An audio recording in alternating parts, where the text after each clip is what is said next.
Chapter 114. Yu had been a servant in Marquis Chingchuan Fu ever since she was sensible. Because she was clever with her hands and beautiful since childhood, she was very fortunate to be chosen to serve in eldest young Miss Courtyard. In Yu's heart, her family's eldest young miss was an especially kind and naive person. She was usually very amiable and approachable towards the servants, so Yu had always been loyal and devoted to Shen Qingjin. When did things start to change? Yu remembered that on a certain day in spring this year, the eldest miss had fainted from a cold. Yu stayed by the bed all night, and the eldest miss woke up the next day. However, at that time, the eldest miss's eyes were cold and resentful, looking especially scary. It was also from that moment onwards that eldest miss changed completely. She became preoccupied and liked to daydream. Sometimes, she would even secretly curse at second miss. Yu didn't know what happened to eldest young miss. She was just a servant and only knew to be loyal to her master. Whatever the master wanted her to do, she would do it with all her heart and soul. Therefore, on the day of the celebration banquet held for eldest young master, Yu obeyed Chen Qingjin's instructions and unhesitatingly handed the tea that had been spiked to Chen Mian and Su Wan. After that, she separately led the two people to that remote wing room and knocked them unconscious for the time being. In fact, Yu knew that doing this was wrong, but she didn't like eldest young Miss Su. Not only because that young Miss Su's character wasn't good, but also because Yu herself had always secretly liked Shen Yushu. Therefore, even though she knew that she was personally destroying a person's innocence, Yu still went against her conscience and did it. In the end, she suffered the consequences of her own actions. Her days in Duke Shengguo's public house were hopeless. The Wang family even sent people to watch over her, afraid that she would seek death. On several nights where she was tortured to the point where she wished she was dead, Yu prayed in her heart for someone to save her. Even if that person gave her a knife and killed her immediately, she would be grateful to him and repay him in her next life. But now, Yu was free.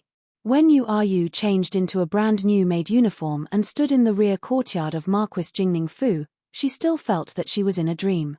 She was finally rescued by someone.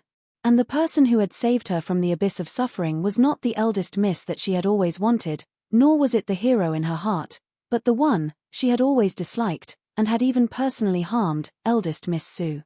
When Yu was brought over by Su Wan's personal maid, when Su Wan was arranging flowers in a blue and white porcelain vase with extreme boredom.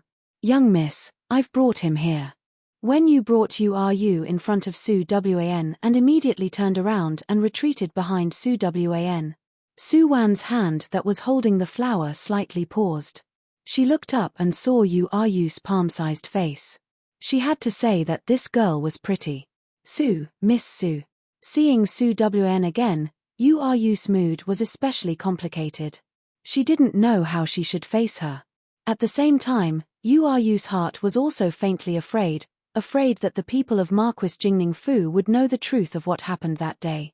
"In the future, you can just call me Miss like when you."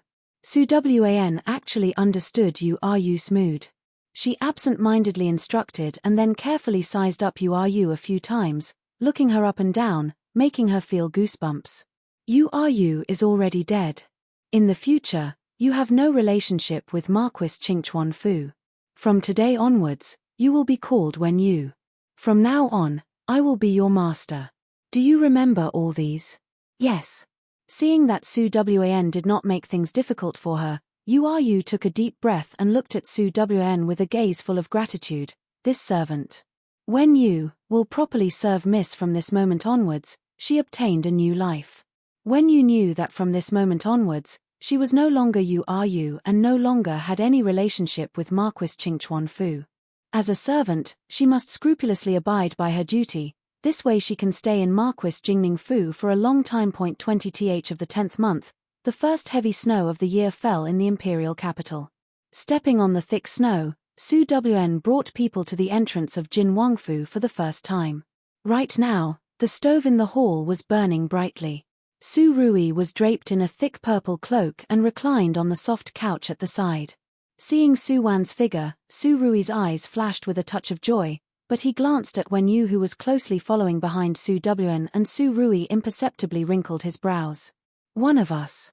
As if seeing through Su Rui's thoughts, Su Wen couldn't help but whisper. Wen Yu was the daughter of Su Wan's wet nurse and grew up together with Su Wan. Although she was only a servant in the Fu, the two people's relationship was extremely good. Even Liu Shi treated Wen Yu much better than ordinary maids. So she was one of us. Hearing Su Wan's words, Su Rui finally set his heart at ease. Putting away his usual sickly appearance towards the ministers in the court, Su Rui sat up and looked at Su Wen with a gentle face. Why haven't you come to see me for so many days? Because of his special identity, Su Rui could not frequently leave the Wangfu. On that day, he left Big White behind in the hunting grounds so that Su Wen could come and find him at any time. But almost half a month had passed, and this was the first time Su Wen came to visit. I'm very busy, Su Wen said, and then very naturally sat beside Su Rui. There shouldn't be His Majesty's spies in this Wangfu, right? Ah. Su Rui smiled. I'm very safe here. The dead emperor still thinks that he has me firmly in his hands. Regarding everything in the Wangfu, he won't ask about it. Speaking of this, Su Rui felt somewhat sullen. Xiao Wen, how about I just directly kill him and then let the fifth prince directly ascend the throne? What do you say? Su Wen. Wen Yu, oh no, oh no. This servant seems to have heard something incredible. I won't be silenced and dismembered, right? I know you're formidable.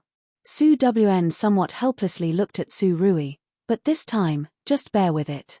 Don't you find it boring to solve the problem so violently? Regarding this world, Su Wan didn't care too much about it at the beginning. But as soon as she entered the mission, such a big thing happened. This made Su Wan's disgust towards Shen Qingjin soar. Su Wen will not let Shen Qingjin finish playing so quickly. She wants to slowly make her fall from heaven to hell the moment she sees the hope of revenge. What she cares about, she will lose in this life. What she wants to retaliate, she will not be able to get her wish in this life. Su Wan wants to make this woman regret her rebirth, regret everything in this life. Was the previous life bitter? Was it painful? That was because you were stupid. Was this life still bitter? Or was it painful? Then you deserve it even more, because this was all your own doing. Glancing at the chill in Su Wan's eyes, Su Rui knew that Su Wan was serious about this mission. And once she became serious, Su Rui could only light candles for Shen Qingjin. Offending our family's Xiao Wan serves you right to be unlucky. Of course, whether Shen Qingjin died or not, Su Rui didn't care. He only cared about his own welfare. As the saying goes, after eating the marrow, one would yearn for the taste. Recently, our family's General Su has been thinking about reliving old dreams and whatnot. Right now, Su Wan was by his side. Su Rui's thoughts started to come alive again. He first calmly raised his hand and put it around Su Wan's shoulder. Seeing that Su Wan didn't have any reaction, he was about to take a yard after taking an inch, but he saw that Su Wan's eyes were already focused, smiling at him. Wangye, what are you doing? Woo. Su Rui somewhat resentfully smiled. Since I came today, I'll go back a bit later. What do you want to eat? I'll instruct the kitchen to make it for you. It's definitely more delicious than the ones in Marquis Jingning Fu. All right. Hearing Su Rui's words, Su Wen nodded her head. This is my first time coming to Jin Wangfu. Accompany me for a walk. Wen Yu don't need to follow and serve. When Wen Yu heard Su Wan's words, she just recovered from her sluggish state and blankly nodded her head. This servant understands. Although the accumulated snow in the Wangfu's courtyard had already been cleared, the rockery and trees in the rear courtyard were still covered in a layer of snow. Su Rui was afraid that Su Wan would freeze and draped his cloak over her shoulders as soon as they went out. The two people slowly walked in the Wangfu. No one spoke, but their hearts were exceptionally peaceful. Su Rui, have you ever thought about the future? Right now, there were no outsiders by their side, only then did Su Wan dare to directly call Su Rui's name. She didn't mind Wen Yu knowing about young Miss Su and Jin Qinhuang's ambiguous relationship, but she couldn't let anyone know of their mission enforcer identity in the future. Su Rui's gaze retracted from a distance and directly fell on Su Wan's face. You are my future, I am your future. Chapter 115. You are my future, and I am your future. Anyone could say pleasant words of love, but Su Wan knew that Su Rui always liked to simply say his own feelings. Just like how he was used to spoiling her, letting her do it, not minding embarrassing himself in front of her, not minding acting stupid in front of her, everything was because he liked her, he liked to spoil her like this, accompany her. In the future. In the past, it was a very distant and unfamiliar word to Su Wan, but now she was already starting to think about the future. Every mission enforcer had their own original life. It was impossible for them to endlessly live in the mission, live in other people's world. In fact, ever since Su Wan truly accepted Su Rui, she was thinking about their future. Because there was love and hope, the unknown future also made people look forward to it. Su Rui stretched out his hands from the side and tightly hugged Su Wan in his embrace. Xiao Wan, these few days, I missed you so much. He lowered his head and softly whispered in her ear, his warm breath blowing into Su Wan's ear, tickling. Su Wan didn't speak, but subconsciously leaned into Su Rui's embrace. The fluttering snow dyed the two people's hair white. Su Wan couldn't help but start to think, if they could be like this for a lifetime, until their hair turned white, how good would that be? Just as Su Rui said, Jin Wangfu's chef's cooking skills were first-rate. By the time Su Wan and Su Rui returned from the courtyard, the dining room was already filled with dishes. Su Wan's cooking skills were very good. Regarding eating, she wasn't picky and naturally wouldn't make do. Because they walked through several worlds together, Su Rui also understood Su Wan's taste very well, so there wasn't a single dish on the table that Su Wan didn't like to eat. Wen Yu had been standing behind Su Wan the whole time, quietly watching Su Wan and Su Rui eat. When she was in Marquis Jingning Fu, Su Wan always ate together with Liu She. Every time at the dining table, she always didn't talk while eating and didn't talk while sleeping. She also ate very little, but today, she and Jin Wangye chatted and laughed. The two of them ate for more than an hour, but what was strange was that Wen Yu, who stood behind them, didn't feel the slightest bit bored or depressed. Perhaps it was because the process of those two eating looked too warm and harmonious, or perhaps it was because when they looked at each other and smiled, that scene was too pleasing to the eye. Wen Yu didn't know how to express her feelings, she only felt they were too well matched. Her young miss and Jin Wangye sitting there looked like a proper husband and wife. What Marquis Qingchuan Gongzi, what General Shen, they all have to stand aside. When Su Wan came out of Jin Wangfu, the sun had just set. The red sky reflected the snow on the street with a dazzling color. Su Rui wore a cloak and sent Su Wan to the entrance of the Wangfu until he saw her sitting in Su family's carriage. Watching the carriage go away under the setting sun, Su Rui reluctantly withdrew his gaze. Master, it's windy outside. Let's go back. The chamberlain looked at Su Rui with concern.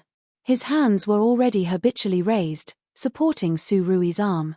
Well, in the past 10 years, he had already gotten used to taking care of his weak and sickly master. Although he didn't know why his master suddenly recovered, it was hard to change the habits of many years. Moreover, he was old and shrewd. This old chief steward knew that this was the main entrance of the Wang Fu. He didn't know if there were spies outside, so he had to be thorough. Cough, cough.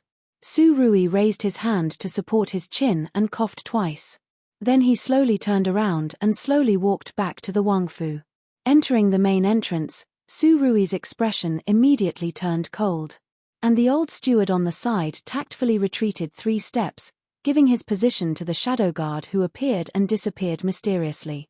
The imperial family of Daking dynasty had a tradition of cultivating shadow guards. In order to ensure absolute loyalty, these shadow guards followed by their master's side since childhood. Because Qin Mu Yang's body was weak since childhood and he was also the youngest son of the empress, other princes only had 2 shadow guards by their side, but he had no less than 4. The codenames of these 4 shadow guards were respectively Zui Feng, Zui Yu, Zui Shui, Zui Wu. Zui Shui was the only female shadow guard. She was good at qinggong and disguise. Zui Feng was the one with the highest martial arts among the 4 and was also the one Su Rui sent to secretly protect Su Wan. As for Zui Yu, because he was the youngest among the 4, he always followed by Su Rui's side and served as a guard, a cart driver, a manservant, and so on. He could be said to be an all-round talent. The heavenly voice that Su Wn heard outside the carriage that day was actually Zui Yu's child Shu's. The last shadow guard, Zui Wu, was good at assassination and using poison. Because the original owner was a peace-loving and ambitious youth, our family's Zui Wu had always been idle in the Wangfu and was in a semi-unemployed state. Fortunately, Su Rui came now. Zui Wu, who had always been depressed, was immediately nurtured and put in an important position. Right now, he had already been sent by Su Rui to the capital to assassinate someone tilde master. Zui Yu followed Su Rui's footsteps and the two people entered the study together. As soon as they entered the door, they saw Zui Shue's slender figure. "You're back." Su Rui raised his eyes and looked at Zui Shue. Right now, the young girl in front of him looked exactly the same as Chen Qingjin. Feeling Su Rui's scrutinizing gaze, Zui Shue's expression tensed up and her tone involuntarily contained some fear. "Master, Zui Shue is incompetent. This time, I didn't meet His Highness the Second Prince as I wished. This subordinate." "Heh." Su Rui sneered and lifted his feet to walk in front of Zui Shue. His cold gaze fixated on her. "Luckily you didn't see him. If you really saw him, it would also ruin Benwang's important matter." "Wang Ye?" Zui Shue froze and subconsciously raised her eyes to meet Su Rui's emotionless gaze. That gaze seemed to be able to penetrate her heart. Zui Shue only felt cold all over and her face was deathly pale, but she couldn't say a word to refute. Seeing that Zui Shue was intimidated by him but didn't know where she did wrong, Su Rui couldn't help but coldly snort. "Your appearance-changing technique is indeed flawless, but do you think that Qin Yu is an ordinary person? With just your murderous aura, Benwang can feel it from 10 meters away. Do you think Qin Yu is blind? A person's appearance can be changed, his movements and tone can be imitated, but what about his aura? Impersonators who don't know how to restrain their aura are the most failed impersonators." Hearing Su Rui's words, Zui Shue's expression changed greatly. After that, she knelt on the ground without hesitation. This subordinate knows her mistake. "Wang Ye, please punish me." Punish?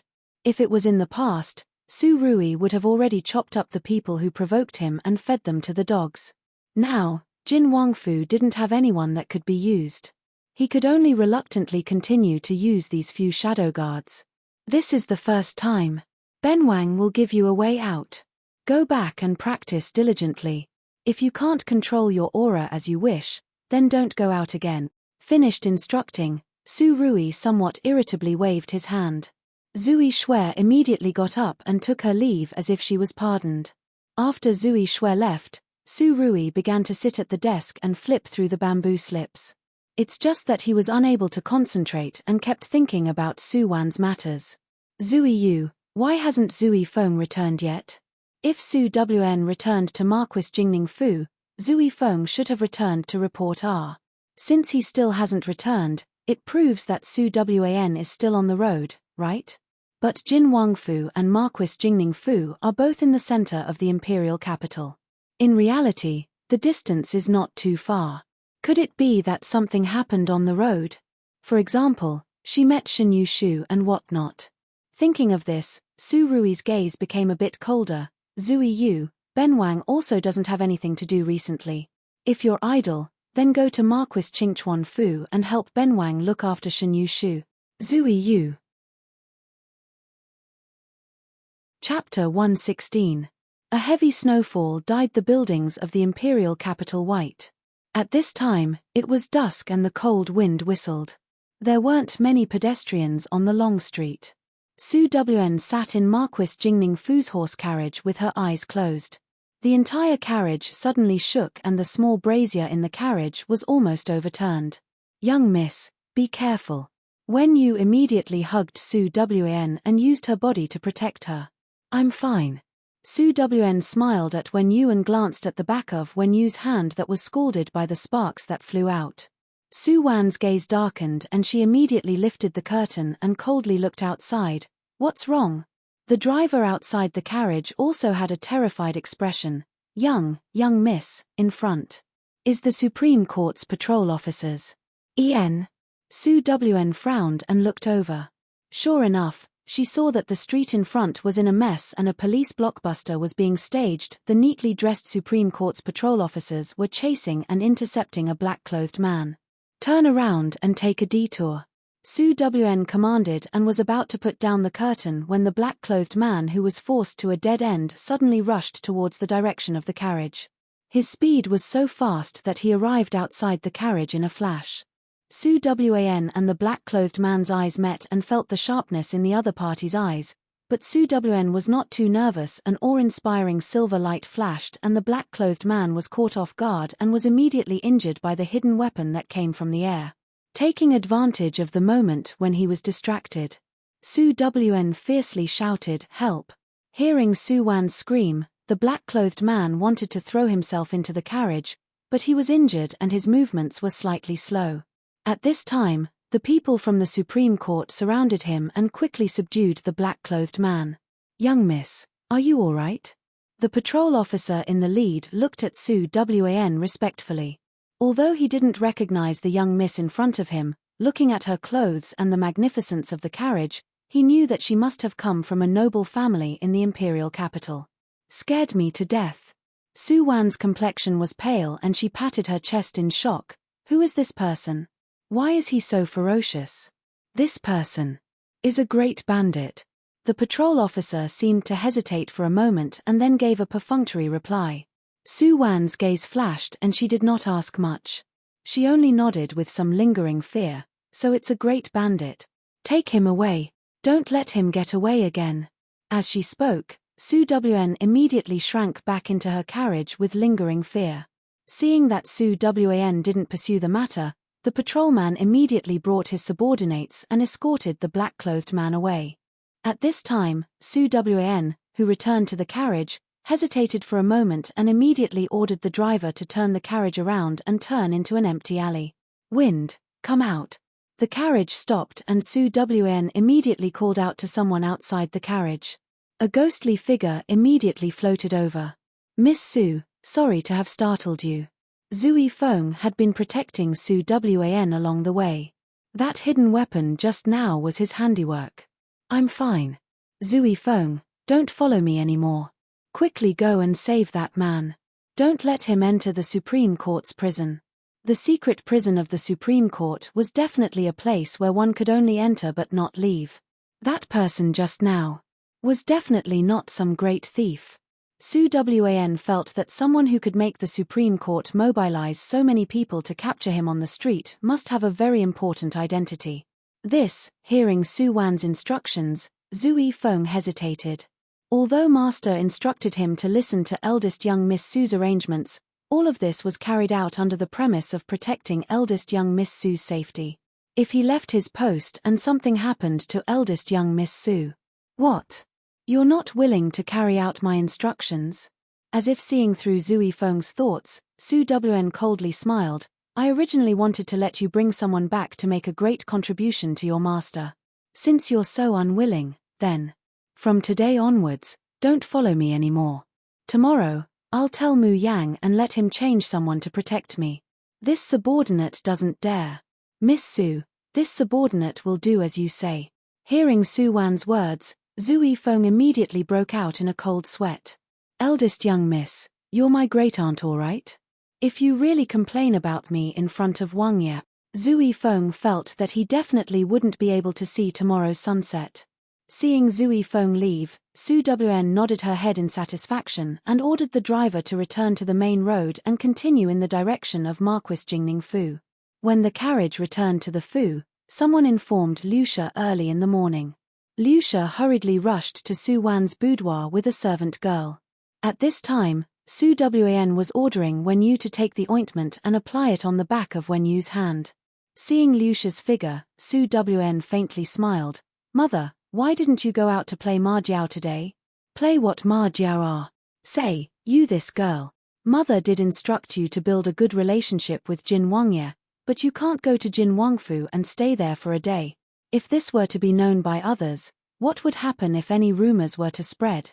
You should also know that although that Jin Wangye is also a talented person, he's already so old and still hasn't married a wife. Isn't it because his body is weak?"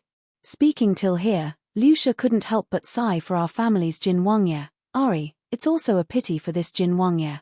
Such a high status and such a handsome young fellow, why is he impotent?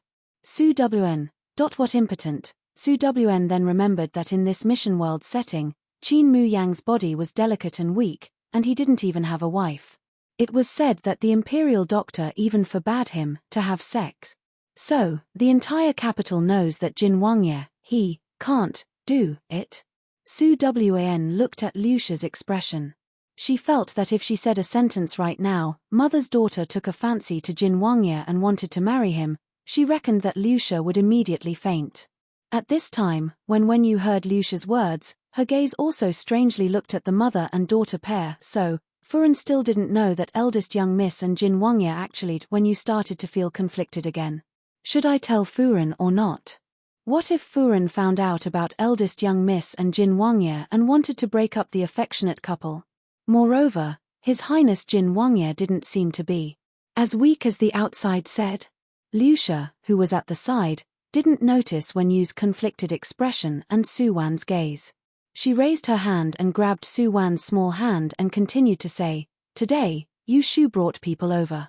Originally, he came to see you, but after waiting for a long time, you still didn't come back. It wasn't good for mother to directly call people over to Jin Wangfu to find you, so I could only help you arrange for him to come over tomorrow as a guest." Shin Yu Shu, what did he come for? Hearing Lucia mention Shin Yu Shu's name, Su Wan instinctively frowned and her gaze subconsciously turned to Wen Yu's body. Sure enough, upon hearing Shin Yu Shu's name, Wen Yu's body stiffened and even her gaze started to drift. Feeling the indifference in Su Wan's tone, Lucia couldn't help but seriously size up her daughter. What happened to you recently? Didn't you always treat Yu Shu? Mother. Su Wan looked at Lucia, her gaze somewhat absent-minded. Mother, daughter wants to break off the engagement. What did you say? Chapter 117. Su Wan and Shin Yu Shu's engagement was discussed by Marquis Qingchuan, Chen Che, and Marquis Jingning, Su Yun. Of course, everything was done on Su Yun's initiative. Who let him only have Su Wan, this one precious daughter? And his daughter just so happened to have a soft spot for Shin Yu Shu. Fortunately, Marquis Qingchuan, Chen Che was also very satisfied with Su Wan's identity. Marquis Jingning Fu only had Su Wan, this one DI daughter. This Fu was a big family with a big business. According to Daking's laws, after Su Wan marries into Marquis Qingchuan Fu, she would still enjoy the inheritance rights of Marquis Jingning Fu. In other words, if she and Shin Yu Shu had two sons, then these two children could respectively inherit the titles of Marquis Qingchuan and Marquis Jingning. Lucia had always been a man of his word in Marquis Jingning Fu. She had always spoiled her precious daughter. It could be said that the reason why the original owner could live so smoothly and heartlessly was all thanks to her parents who doted on her. It's just that both success and failure were caused by the same person. This pair of parents raised the original owner to be too delicate, willful, and ignorant of worldly affairs. This caused her to look astute and valiant on the outside, but in reality, she had no cleavage, no scheming, and was especially easy to be used by people with ulterior motives. At this time, when she suddenly heard Su Wan say that she wanted to break off the engagement, Lucia first berated her.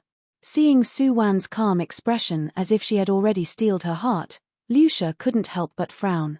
She moved closer to Su Wan and asked in a low voice, "Tell mother the truth, is it? That matter was known by Shin Yu Shu?" In Lucia's eyes, her daughter was naturally the best, but she also knew that Shin Yu Shu didn't seem to like her daughter that much. But today, Shin Yu Shu was amiably waiting for Su Wan in the Fu for most of the day. Lucia thought about it now and felt that there was something fishy about it. That Shin Yu Shu wouldn't come without a reason. He wouldn't have come to find Su Wan to break off the engagement, right? In this imperial capital, who doesn't know each other are? Once Shin family came to break off the engagement, where would Su family's face be? If that matter was spread out, then her daughter's entire life would be ruined. Just as Lucia's heart was tangled, Su Wan lightly shook her head. "Mother, he doesn't know about that matter. The reason why I want to break off the engagement is because I fancy someone else. He had taken a fancy to someone else. Su Wan's voice was not deliberately lowered.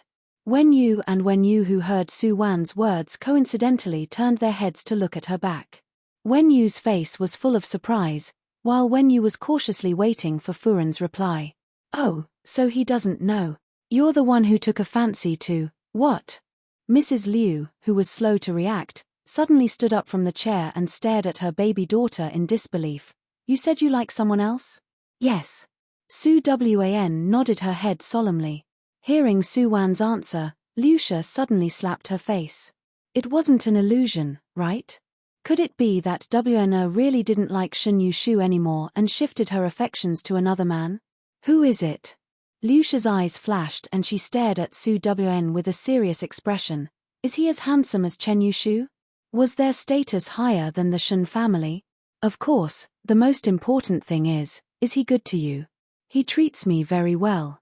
Moreover, he is much more handsome than Shen Yushu, much more powerful than him, and his status is also higher than Shen Yushu.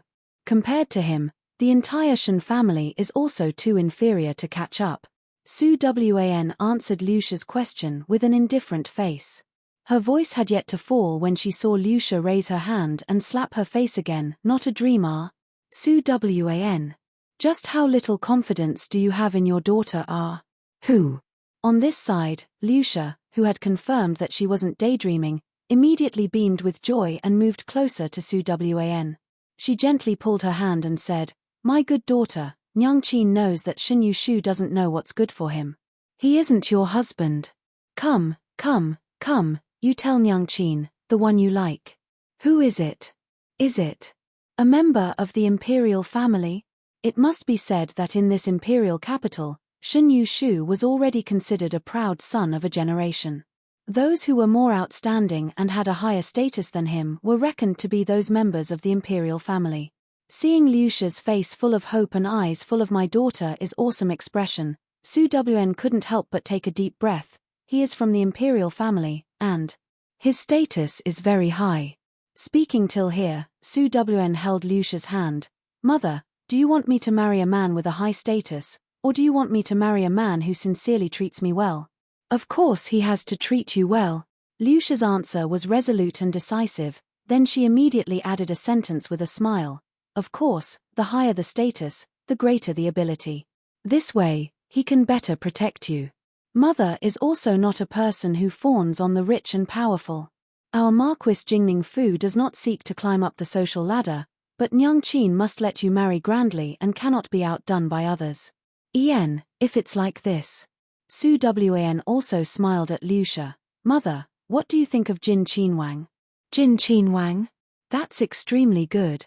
Lucia and the common people of the imperial capital were the same. If you mentioned Jin Qinwang in the imperial capital, who wouldn't clap their hands and praise him? Daking's newest laws, the common people's peaceful and happy life, which one of them didn't have Jin Qinwang's credit? As an imperial uncle, he didn't have the power to overturn the court, but he was famous throughout the world. This Jin Qinwang. Wait a minute. Lucia was just about to praise a certain imperial uncle's great achievements like in the past, but she suddenly stopped talking and stiffly lowered her head to look at Su Wan, who was sitting in front of her with an indifferent face. You. Just now, who did you say just now? Mother seems to have misheard. You didn't mishear. Su Wan knew that Lucia would have this reaction, but she did not plan to continue to conceal her relationship with Su Rui. I like Jin Qinwang, I want to marry him as a fae. Su Wan said it straightforwardly and there was not a trace of evasion in her eyes. Hearing Su Wan's words, Lucia's eyes rolled and did not disappoint everyone and fainted. Fu Ren.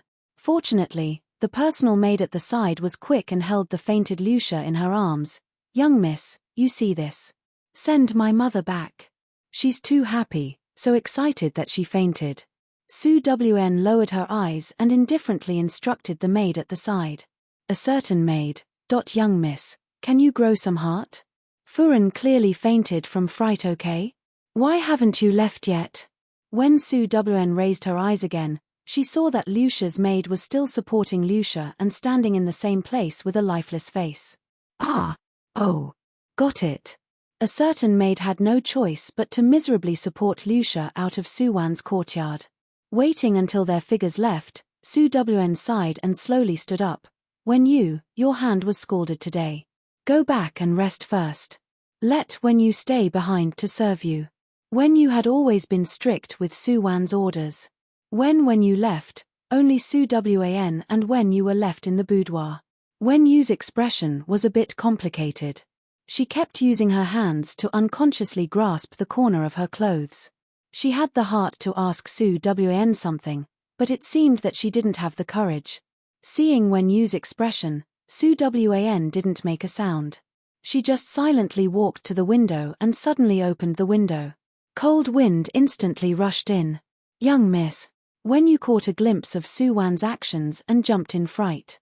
She immediately rushed over and quickly closed the window. Young miss, you. Wen Yu turned her head and looked at Su Wan somewhat inexplicably. What entered her eyes was Suwan's pale complexion. Wen Yu.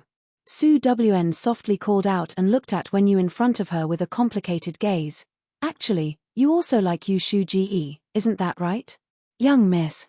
Hearing Suwan's words, Wen Yu's expression changed greatly. She somewhat nervously retreated a few steps and knelt in front of Su Wan with a plop. Young miss, Wen Yu's life was given by you.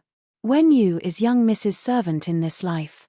As for Chen Gongzi, and everything in Chen family, this servant has long had no relationship with this servant. Wen Yu missed it once. She didn't want to make another mistake. She had done something shameful and received punishment. Let her understand that a person should never do anything wrong in this life. Some people accumulated virtue and did good deeds all their life but did not become rich and noble because of it. This kind of life seemed to have suffered a big loss, but in fact, there were no disasters and no difficulties with a clear conscience. A lifetime of peace and quiet, wasn't that heaven's greatest gift?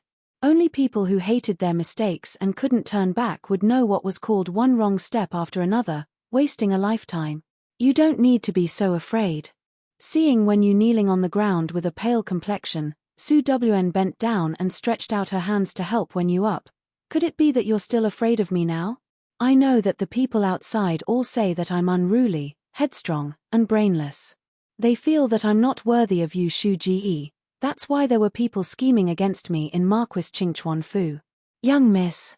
Hearing Su Wan's words, Wen Yu's entire body stiffened. Young miss, you. Don't tell me. Glancing at Wen Yu's doubtful expression of disbelief, Su Wan somewhat laughed at herself.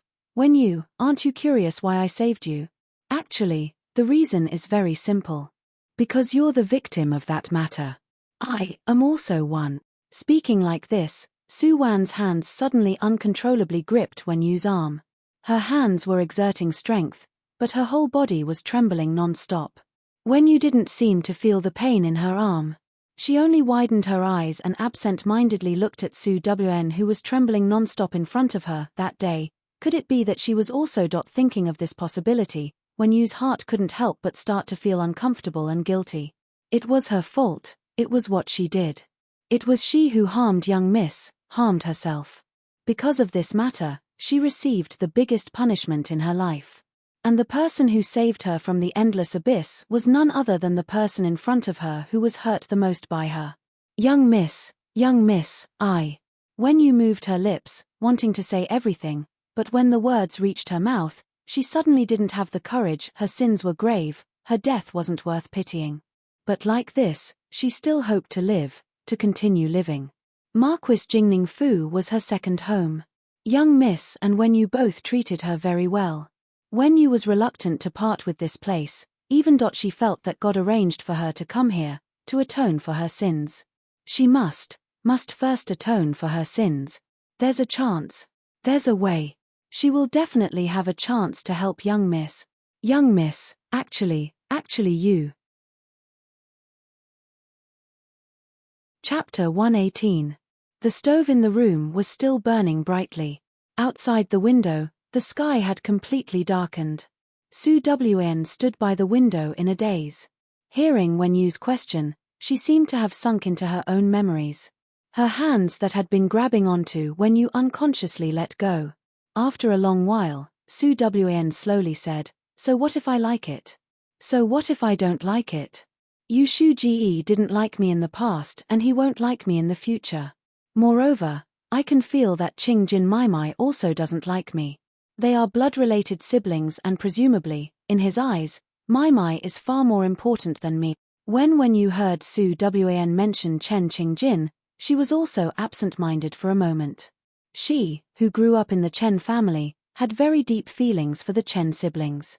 In the past, when you felt that she would follow Chen Qingjin for a lifetime, but now, when you didn't know how to describe her current mood. She couldn't even remember Chen Qingjin's smile. That's right, that eldest young miss used to especially like to smile. Her smile was especially pure and innocent, but ever since she recovered from that serious illness, when you had never seen her smile like that again. She had changed.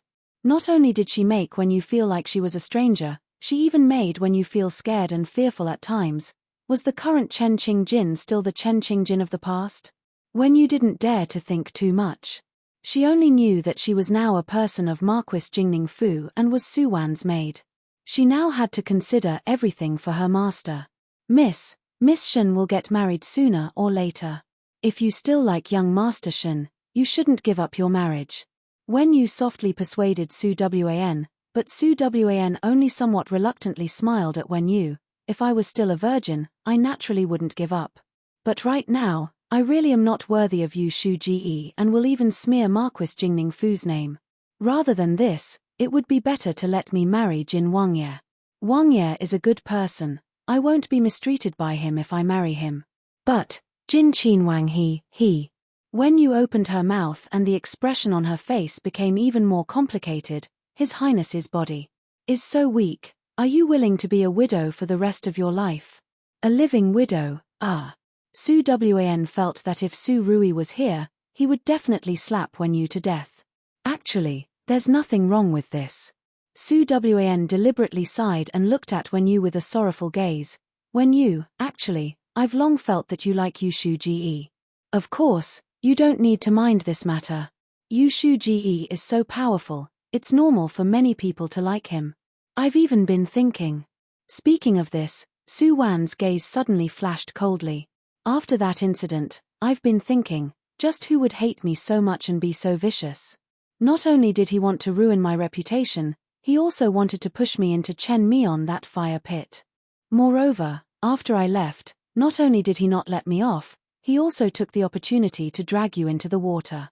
I feel that person should also like brother Yu Shu. Moreover, perhaps she knew that you also like him, so she thought of this scheme to kill two birds with one stone. Speaking till here, Su Wan paused and deliberately observed Wen Yu's complexion. Sure enough, when you heard Su Wan's suspicion, her complexion immediately changed wildly. Miss, this is impossible. Why is it impossible? Su Wan raised her eyes, her gaze staring straight at Wen Yu's eyes. To be able to do this in Marquis Qingchuan Fu, it's most likely someone from the Fu. I'm guessing that it must be a woman. She's jealous that I'm Yu Shu Ge's fiancé and also knows that you've always secretly admired Yu Shu Ge, so she used this kind of scheme. Speaking till here, as if she thought of something, Su Wan's gaze suddenly flickered as she looked at Wen Yu. That's right. It must be like this. I reckon that person should be someone you're familiar with, someone you're very familiar with. Wen Yu, do you have any suspicions about who?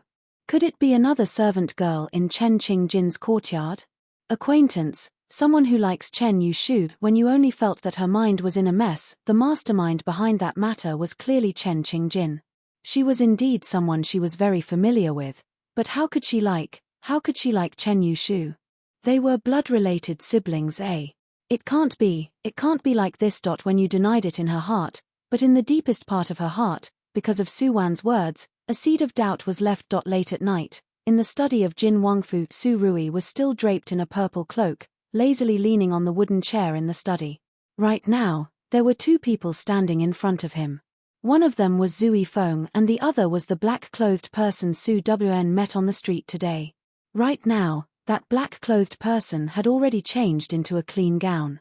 He did not wear a face scarf and under the dim candlelight, A face that was 30% similar to Su Rui's carried a complicated coldness. Qin Hao. Su Rui closed his eyes and found the existence of such a person in the memories of the original owner, although the current emperor, Qin Mu Feng, was the noble crown prince at that time, but in reality, he was not the successor that Xian Di favored. Xian Di had 9 sons. Qin Mu Feng was the eldest of the crown princes and Qin Mu Yang was the 9th. When Xian Di was seriously ill, Qin Mu Yang was still a teenager, but he, who had always been intelligent and farsighted, had already seen the situation clearly. On one hand, he listened to his imperial brother and imperial mother's arrangements and helped them plan. On the other hand, because Qin Mu Yang was kind-hearted and did not wish for his brothers to kill each other, he left behind a trick. Not long after Qin Mu Feng smoothly ascended the throne, those brothers of theirs either died or went missing. Now, other than Qin Mu Yang, there was only Henan Wang, Qin Mu Lin, who was still alive.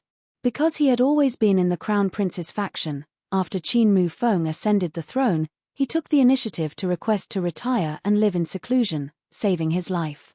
The other Wang Ye were naturally not so lucky, especially Qin Mu Yu. He was Xian Di's 5th son and was once Xian Di's favorite successor.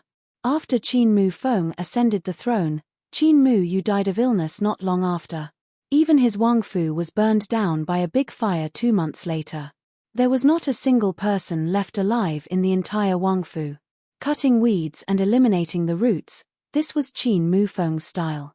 But what he did not know was that right under his eyes, there was a person who dared to cross the sea by deceiving everyone and saved Qin Mu Yu's son, Qin Hao. 9th uncle. Qin Hao looked at the 9th imperial uncle who was only 4 years older than him. His tone was somewhat complicated and hard to distinguish. You saved me this time, but you will bring disaster upon yourself. Hearing Qin Hao's words, Su Rui did not say a word and only silently looked at Qin Hao. Su Rui had always been very accurate in judging people. He believed in his intuition. When he first saw Qin Hao, other than feeling that this brat was a bit similar to himself, he also felt Qin Hao's heart. This was a person who clearly distinguished gratitude and grudges and was very principled, decisive in killing. In the plot of the mission that Su Rui knew, Qin Hao did not exist. Then, there were 2 possibilities. First, the Qin Hao in the original world listened to Qin Mu Yang's arrangements and never took half a step into the capital, living his life incognito.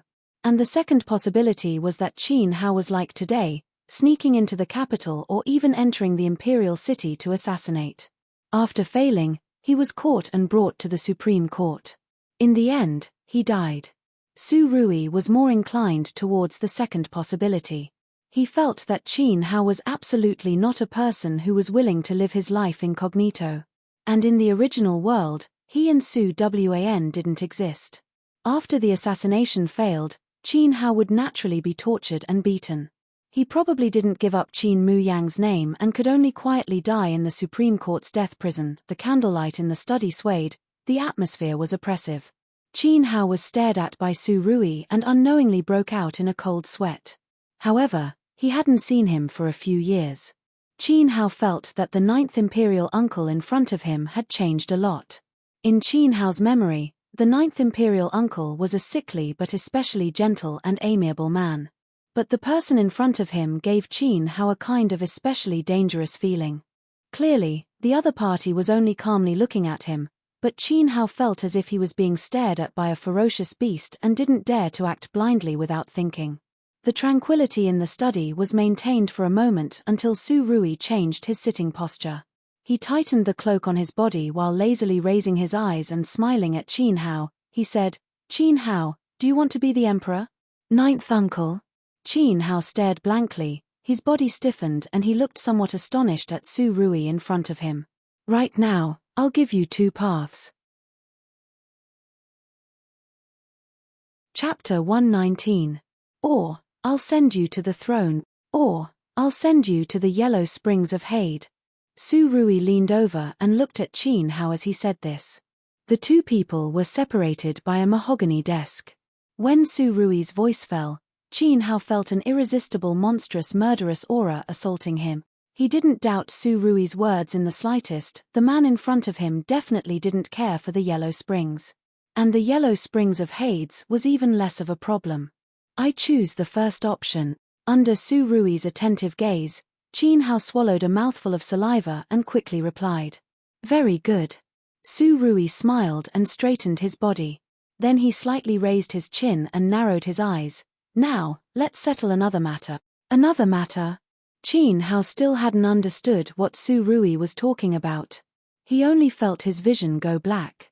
In the next breath, his abdomen had already been heavily kicked by Su Rui. Qin Hao's entire body flew out.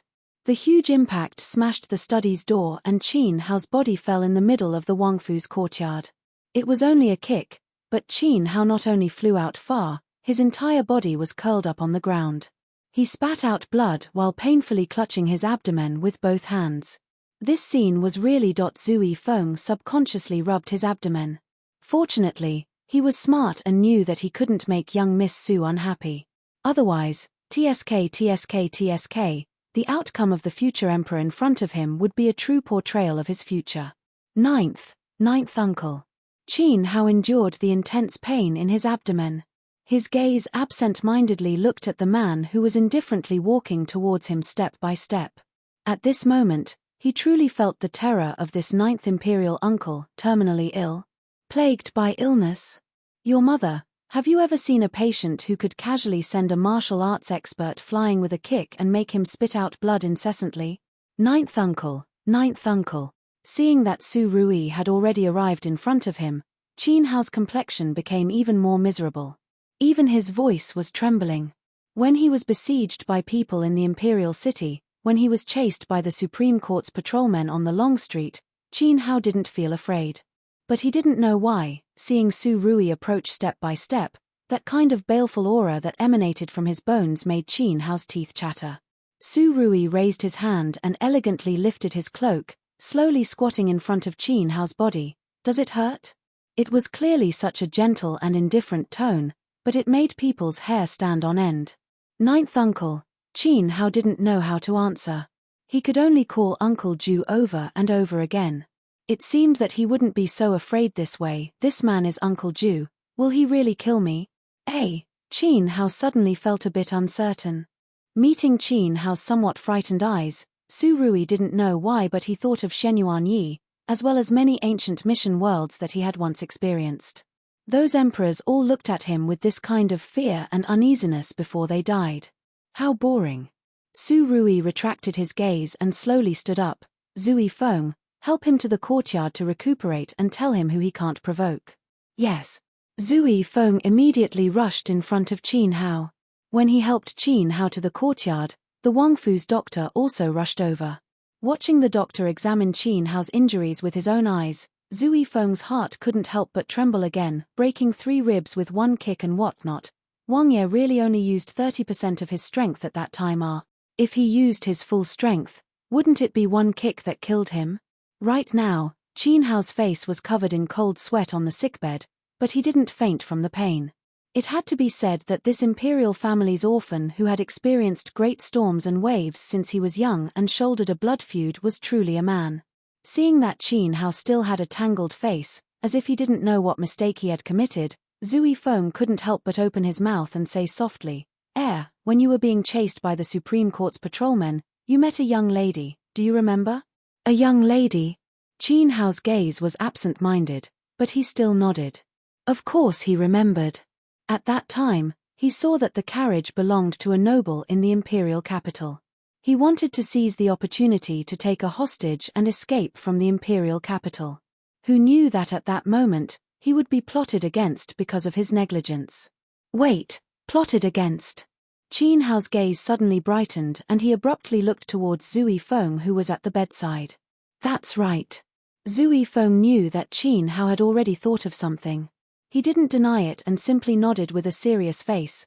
The person who used a hidden weapon to injure you was me, and that young lady, before long, will be the mistress of our Jin Wangfu, and also your 9th imperial aunt.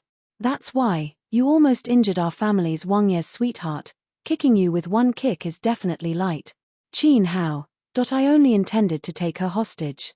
In all honesty, in the end, I didn't even touch a corner of her clothes, okay? After this incident, Qin Hao deeply understood a principle of life: don't try to reason with Ninth Imperial Uncle, because he is reason. A tyrannical Wang Ye doesn't explain tilde this night. Qin Hao experienced the truth of life in the pain of hovering between life and death. And in Marquis Jingning Fu, it was already the morning of the second day when Liu She woke up from her coma. Raising her eyes, she saw that her husband was wearing his court clothes and preparing to go to court. Liu She immediately climbed out of bed and firmly grabbed onto Su Yun's sleeves. "Furen, you're awake?" Su Yun glanced at Liu She, his gaze filled with concern. "Is your body all right? How come you fainted again?" The servant girls in the Fu didn't tell Su Yun the reason why Liu She fainted. After all, this was the master's private matter. Servants with good eyesight were clear on what should be said and what shouldn't be said. Liu She opened her mouth and didn't know where to start. Her gaze fell on Su Yun's red court clothes and Liu She couldn't help but ask, "Master, will you meet Jin Wang Ye when you go to court today?" "Ninth Wang Ye?" Su Yun stared blankly for a moment. He had been an official in the court for many years and couldn't be said to be very familiar with Qin Mu Yang, but he wasn't a stranger either. "Wang Ye rarely goes to court recently. You also know that the weather is cold, Wang Ye's body is weak, there's nothing wrong with staying at home." Hearing Su Yun's words, Liu She's expression became even worse. "Master, do you know that WN she? She wants to break off the engagement with Chen family." "What?" When Su Yun heard Liu She's words, he froze in place. He spent a lot of effort to facilitate this marriage. How could this child break off the engagement just like that? Nonsense. Su Yun's expression sank. "Wait for me to come back from court, I'll properly talk to her. This child is really becoming more and more mischievous. How can a marriage that was set be broken off just like that? WN's age isn't young anymore. Once the marriage is broken off, where would she find a suitable candidate in such a short period of time? What's more, those hedonistic sons in the capital, which one can compare to Chen Yushu?" Hearing Su Yun's words, Liu She sighed again. "Not only that, WN she also said. She took a fancy to Jin Wang Ye. She wants to marry Jin Wang Ye as a Wang Fei." "Wang Fei? This child. What did you say?" For the first time, Su Yun's usually calm and elegant face revealed an extremely surprised expression. "Are you sure you didn't hear wrongly?" WN said. "Ninth Wang Ye? In our entire Daking, there is only this one Qin Wang. I actually hope that I heard wrongly." Mentioning this, Liu She felt that she was a bit dizzy. This was really a sin. A good daughter first had such a big incident happen in Marquis Qingchuan Fu, and now she doesn't want the marriage that was already discussed. Fortunately, she insisted on marrying Jin Wang Ye to become a widow. Liu She felt that it was really necessary for her to go to Huangjue Temple to burn incense and conveniently find a great master to interpret her fortune. At the side, Su Yun's expression was also rich and colorful. As a civil official, Su Yun actually admired and appreciated Jin Wang Ye very much. However, the matter of Jin Wang Ye's poor health was known by all the commoners in Daking. In the past, there were people who took the initiative to betroth their daughter to him, but he tactfully refused because of his health. Now Su Yun couldn't help but look at Liu She with a serious expression. "This matter was said by my daughter herself? Or did the Wang Fu's side leak some information?" Liu She heard her husband's words and suddenly froze. She really forgot about this matter. Her precious daughter first took a fancy to Chen Yushu and wanted to marry no one but the Lord. Now that she managed to climb up a marriage with Chen Jiu, she steeled her heart to break off the marriage and in the blink of an eye, took a fancy to Jin Wang Ye. Chapter 120. Su Wn slept soundly that night. When she got up to eat in the morning, she thought that she would be caught by Liu She and taught a lesson again. In the end, Su Wan did not see Liu She's figure. After asking the housekeeper of the Fu, she found out that Liu She brought her personal servant girl to Huangjue Temple early in the morning. Burn incense and pray to Buddha? Well, other than playing mahjong, Liu She indeed had this hobby. She liked to pray to Buddha and ask for a fortune stick. Su Wan reckoned that Liu She must have gone to ask for a fortune stick for her matters, but this time, Liu She was destined to be disappointed. It was close to noon and Liu She still had not returned, but Marquis Jingning Fu welcomed a guest. "Shun Yu Shu. Su Wan had long forgotten what Lucia said yesterday. When the steward came to report that Shen Gongzi had come to visit, Su Wan then remembered that Lucia said that Shen Yushu had already paid a visit. Letting Wen Yu guard the courtyard, Su Wan brought Wen Yu to Marquis Fu's reception hall. Shen Yushu was sitting upright, holding a teacup in his hand. The expression on his face was very calm and indifferent. Shen Gongzi, you came. Su Wan greeted Shen Yushu as soon as she entered the door. Her tone was neither salty nor light, without the intimacy of the past. When Shen Yushu heard Su Wan's voice, he was startled. In the past, when they met, Su Wan would always call him Yushu Ge. Because of their engagement, Shen Yushu did not specifically ask her to change the way she addressed him. But today, Su Wan's attitude was clearly somewhat distant. This sudden unfamiliarity made Shen Yushu feel somewhat unaccustomed. Su. Young Miss Su. Hesitating, Shen Yushu still used the honorific as usual. In fact, at this time, Shen Yushu remembered that the two of them had known each other for so many years, but it seemed that he had never taken the initiative to get close to her. He had never even called her by her maiden name.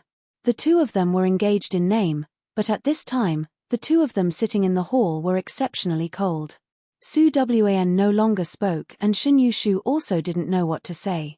When he was at home, he clearly wanted to come to Marquis Jingning Fu to see her and conveniently ask about her current situation, but now that he met that pair of unfamiliar and somewhat indifferent eyes, Shen Yushu suddenly didn't know how to open his mouth. Neither of them spoke. Su Wan indifferently sat on the wooden chair while Shen Yushu continued to sip the tea. Only when the cup of tea was finished did Su Wan raise her eyes and look at Shen Yushu, who was sitting on the side. How is this tea? Ah! Shen Yushu stared blankly for a moment. His mind was preoccupied and he simply didn't care about how this cup of tea was. Seeing his somewhat speechless and awkward appearance, Su Wan couldn't help but smile. Young Master Shen, don't be nervous. I see that you've been drinking tea. If you like it, I'll call the servants to make a few more cups for you. No, there's no need. Shen Yushu put down the teacup and looked at Su Wan's smiling face with a gentle gaze. Actually, I came here today to see you. In the past, Shen Yushu never carefully paid attention to Su Wan, but ever since the last time he came into contact with her in the hunting ground, Shen Yushu could always inadvertently think of this girl who smiled very brightly and did things without a care in the world. The relationship between people was just this subtle. When you don't care about it, no matter how much the other party did, you wouldn't be able to see it. When you truly care about it, you will start to worry about gains and losses. Shen Yushu felt that Su Wan was somewhat cold towards him now. Could it be that it was because he had been estranged from her in the past? See me. Hearing Shen Yushu's words, Su Wan lowered her eyes, as if she was somewhat preoccupied. Young Master Shen, actually, I also just happen to have something to tell you. Oh, what is it? Hearing Su Wan's words, Shen Yushu turned his head and looked at Su Wan with a serious expression. I want. Su Wan finally slowly raised her eyes and looked at Shen Yushu with a somewhat complicated gaze. I want to break off the engagement. Hesitantly saying these words, after finishing speaking, Su Wan's entire body leaned against the chair, as if she had used up all the strength in her body. Break off the engagement. Shen Yushu suddenly stood up and looked at Su Wan with some disbelief. What did you say? You want to break off the engagement with me? Shen Yushu's questioning tone was full of disbelief. Right now, his pair of bright eyes were staring at Su Wan's eyes without blinking. Why? Why do you want to break off the engagement? At the very least, she should give him a clear answer. No reason, I just don't like you anymore. I've always liked you so much, but you don't like me. I feel very tired. Su Wan raised her eyes and looked at Shen Yushu face to face without flinching. I also want to find a husband who loves me dearly and sincerely treats me well. She said these words with sincerity and her eyes involuntarily reddened. Shen Yushu's heart trembled and he looked at Su Wan with some guilt. Actually, I can also treat you very well. It's too late. Su Wan unhurriedly stood up and interrupted Shen Yushu's words. Some things that have happened can no longer be undone. Shun Yushu, you and I are destined to have no fate in this life. I'm a bit tired and won't send you off. Not waiting for Shun Yushu to react, Su Wan already unhesitatingly brought when you and slowly left. In the empty living room, Shun Yushu stood in the same place for a long time without moving, his slender figure looking slightly lonely at this moment. Marquis Qingchuan Fu. Chen Qingjin heard about the matter of Shun Yushu going to Suzhou early in the morning. Because of this matter, she had been unable to sit or stand at ease. Just as Chen Qingjin racked her brains to think of how to expose Su Wan's true colors in front of Shun Yushu had already brought the little servant boy back somewhat absent-mindedly. Big brother. Chen Qingjin saw Shun Yushu pass by her courtyard and immediately lifted her skirt and rushed in front of Shun Yushu. Big brother, didn't you go to Suzhou? Why did you come back so quickly? Suzhou. Hearing Chen Qingjin mention Suzhou, Shun Yushu's complexion immediately became somewhat unsightly. Chen Qingjin's gaze flashed.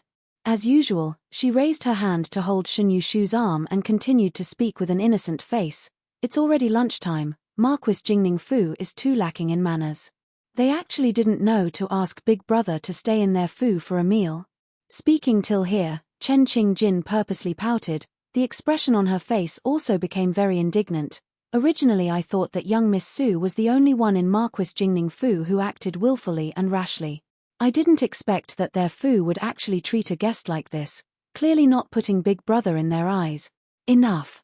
Shun Yushu suddenly loudly interrupted Chen Qingjin's words. In Chen Qingjin's memory, in both lives, her older brother had never used such a fierce tone to speak to her. This time, he actually shouted at her. And it was even for Suzhou's matter. For a moment, Chen Qingjin's heart felt even more uncomfortable. She pursed her lips and her eyes were already filled with mist. Big brother, you actually shouted at me for someone else? Did I say anything wrong? Who in the entire imperial capital doesn't know that eldest young Miss Su is an idiot? Their family and our family's marriage is already climbing up the social ladder. I just don't like Suzhou, and even more don't like Su Wan. She simply isn't worthy of Big Brother. At this time, Chen Qingjin simply used this as a pretext to make a fuss, bitterly weeping and snot at Shun Yushu. She knew that her older brother had always been hard-mouthed but soft-hearted, doting on her the most. Perhaps because of this matter, he would reconsider her marriage with Suzhou. Only. Hearing Chen Qingjin's words, Shun Yushu froze in place. Do I deserve him or not? Even if in the entire aristocratic circle of the imperial capital, everyone felt that Su Wan wasn't worthy of him, so what? Right now, it was Su Wan who wanted to break off the engagement, and he was suddenly somewhat at a loss. Without the vexation and anger of being broken off the engagement, as long as Shun Yushu remembered what Su Wan said, as well as her expression and gaze at that time, his heart would feel very guilty no matter how willful she was in other people's eyes, no matter how disrespectful she was. At least, she once tried so hard to like him and did a lot of things for him that other people saw as one-sided wishful thinking. And he himself seemed to have never given her the slightest bit of response. Chapter 121. It didn't take long for the matter of Su family withdrawing from the engagement to Shun family to spread in the imperial capital. In the beginning, everyone felt that this matter must have been deliberately said by Su family in order to save their face, Su Wan taking the initiative to withdraw from the engagement to Shun Yushu. It would be more reasonable to say the opposite of this matter. However, not long after, this news was personally confirmed by Shun Yushu. He even personally admitted that he didn't want to withdraw from the engagement with Su family. Because of Shun Yushu's words, this matter immediately became a topic of conversation among the group of debauchees in the imperial capital. Everyone was very curious as to why Su Wan wanted to withdraw from the engagement with Shun Yushu, and what possessed Shun Yushu to actually not want to withdraw from the engagement with Su Wan. There were strange things every year, but this year there were especially many. These few days, dark clouds covered Marquis Qingchuan Fu, and Marquis Jingning Fu was also not much better. That day, when Liusha returned from Huangjue Temple, Shun Yushu had already left. When Liusha arrived at Su Wan's boudoir, intending to persuade her not to act as she wished, She was informed by Su Wan that she had already laid her cards on the table with Shen Yushu. Immediately, Liu She went berserk. It's just that the berserk Liu She couldn't bear to lay a deadly hand on her own daughter and also didn't have the face to go to Marquis Qingchuan Fu to take back Su Wan's words. In the end, Liu She could only vent all of her sullen anger on Su Yun. The pitiful Marquis Jingning had always been a slave to his wife. He always listened to his wife's words, hitting wherever she pointed. Seeing that Liu She was really angry, Su Yun was also worried for his daughter who didn't grow up. The husband and wife discussed it and in the end, Su Yun still decided to put down his face and personally go to Jin Wangfu. In Su Yun's view, this matter was definitely Su Wan's own idea. No matter if she fancied Wang Ye's peerless elegance or unparalleled wisdom, Jin Wangye, that kind of noble and intelligent person, would absolutely not fancy her. That's right, Su Yun had no confidence in his own daughter. He was even prepared to be ridiculed by the people in the Wangfu. Fortunately, Su Yun was also familiar with Jin Wangye's character and knew that even if he didn't fancy Su Wan, he would absolutely not spread this matter out. So, Su Yun, who was fully prepared, took advantage of the night and brought his servant boy to visit Jin Wangfu. What Su Yun didn't expect was that in Jin Wangfu, he received an extremely warm and sincere welcome from the gatekeeper to the steward of the Wangfu. This made Su Yun somewhat surprised, but he didn't think much about it. Until he saw Jin Qinwang in the study, Su Yun hesitantly expressed some of his daughter's thoughts. In the end, he patted his chest and promised Wang Ye that he would strictly discipline his daughter in the future and would never let her have the chance to offend Wang Ye again. Su Rui lazily listened to Su Yun's words until he finished saying a bunch of things. Only then did Su Rui lightly lift his eyelids and indifferently look at Su Yun. "Marquis Jingning, are you done?" "Ah, yes." Su Yun nodded subconsciously. "All right." Su Rui stood up and glanced at Su Yun indifferently. Then he slowly opened his mouth and said, "Ben Wang can speak now, right? First, this prince likes Miss Su very much and is very willing to take her as a concubine. Second, other than this prince absolutely won't allow any other man to have any ideas on her, and also won't allow anyone to touch a single strand of her hair. Of course, Su Daren and Su Furen are no exception, otherwise you will have to bear the consequences." Su Yun. Did this Marquis hear wrongly? Seeing Su Yun standing there foolishly, Su Rui didn't say anything more. Instead, he casually picked up a blue and white porcelain teacup on the desk and gently played with it in his hands for a while. Then, with a slight force, the high-quality blue and white porcelain turned into a pile of powder in the blink of an eye in Su Rui's hand. Su Yun. Not only did I hear wrongly, don't tell me that I'm also hallucinating. Marquis, Ben Wang's words, do you remember them? Seeing that Su Yun had returned to his senses, Su Rui lightly clapped his hands with a smile that wasn't a smile and countless powder floated down from his palms. A ghostly figure suddenly appeared. Zui Yu took the prepared towel and respectfully handed it to Su Rui. Su Rui took the towel and wiped his hands with an indifferent expression while narrowing his eyes, waiting for Su Yun's reply. Su Yun. Can I refuse? Replying to Wang Ye, this official will remember. Su Yun's mind spun a few times before he finally slightly lowered his head and respectfully replied. Seeing that Su Yun was so sensible, Su Rui also had a rare amiable expression. Since it's like this, Su Daren, you should go back and prepare. After the new year, Ben Wang will marry young Miss Su. In the future, we will be a family. Family and whatnot. Su Yun felt a bit sad. Was there anyone who threatened their own father-in-law like this? Even if you're a Wang Ye, fine, you're a Wang Ye, you win. After Su Yun returned to the Fu, he immediately closed the door and studied with his Furen, Liu She, for a long time. Whether it was Jin Wang Ye's deep concealment or his favoritism towards his daughter, it all made Su Yun feel a bit strange. But after the husband and wife studied and studied, they only obtained a helpless result. A higher official can crush people to death, not to mention that person was Jin Qinwang. Of course, the most important thing was that their worrisome daughter was still willing. So, this marriage, they could only acknowledge it. Just like this, when those silk pants in the capital were still debating whether it was Su Wan who ate the wrong medicine or Shen Yushu who ate the wrong medicine, Marquis Jingning Fu had already quietly arranged a marriage with Jin Qinwang Fu. Knowing that her family's young miss was going to marry Jin Qinwang, Wen Yu, who was in the courtyard, was the happiest because she had followed Su Wen to Jin Wangfu and personally saw how Jin Qinwang treated her family's young miss very well. Wen Yu felt happy for her family's young miss from the bottom of her heart. In contrast, when Wen Yu learned of this news, her entire person became more and more sad and haggard. In her view, young miss was forced to do this, compromised, her heart was like still water, cutting off her own path of retreat. In short, young miss walking to this step today was all her own fault. As a result, when the entire Marquis Jingning Fu was quietly preparing for the happy event after the new year, only Wen Yu was hesitating in her heart, not knowing what to do. In the blink of an eye, it was the end of the year. Every year on New Year's Eve, His Majesty would host a banquet to entertain the civil and military officials, and the Empress Dowager would also host a banquet in the inner palace for a group of noble womenfolk. At this time, not only did Su Wen receive the Empress Dowager's invitation, Chen Qingjin and Chen Qingyaro of Marquis Qingchuan Fu also received the Empress Dowager's invitation at the same time. Recently, although Marquis Qingchuan Fu was affected by Su Jiao breaking off the engagement, Chen Qingjin's mood was better than anyone else's. Although she didn't know why Su Wen took the initiative to break off the engagement, as long as she thought that her eldest brother didn't need to marry that woman that she loathed, Chen Qingjin's mood would be refreshed.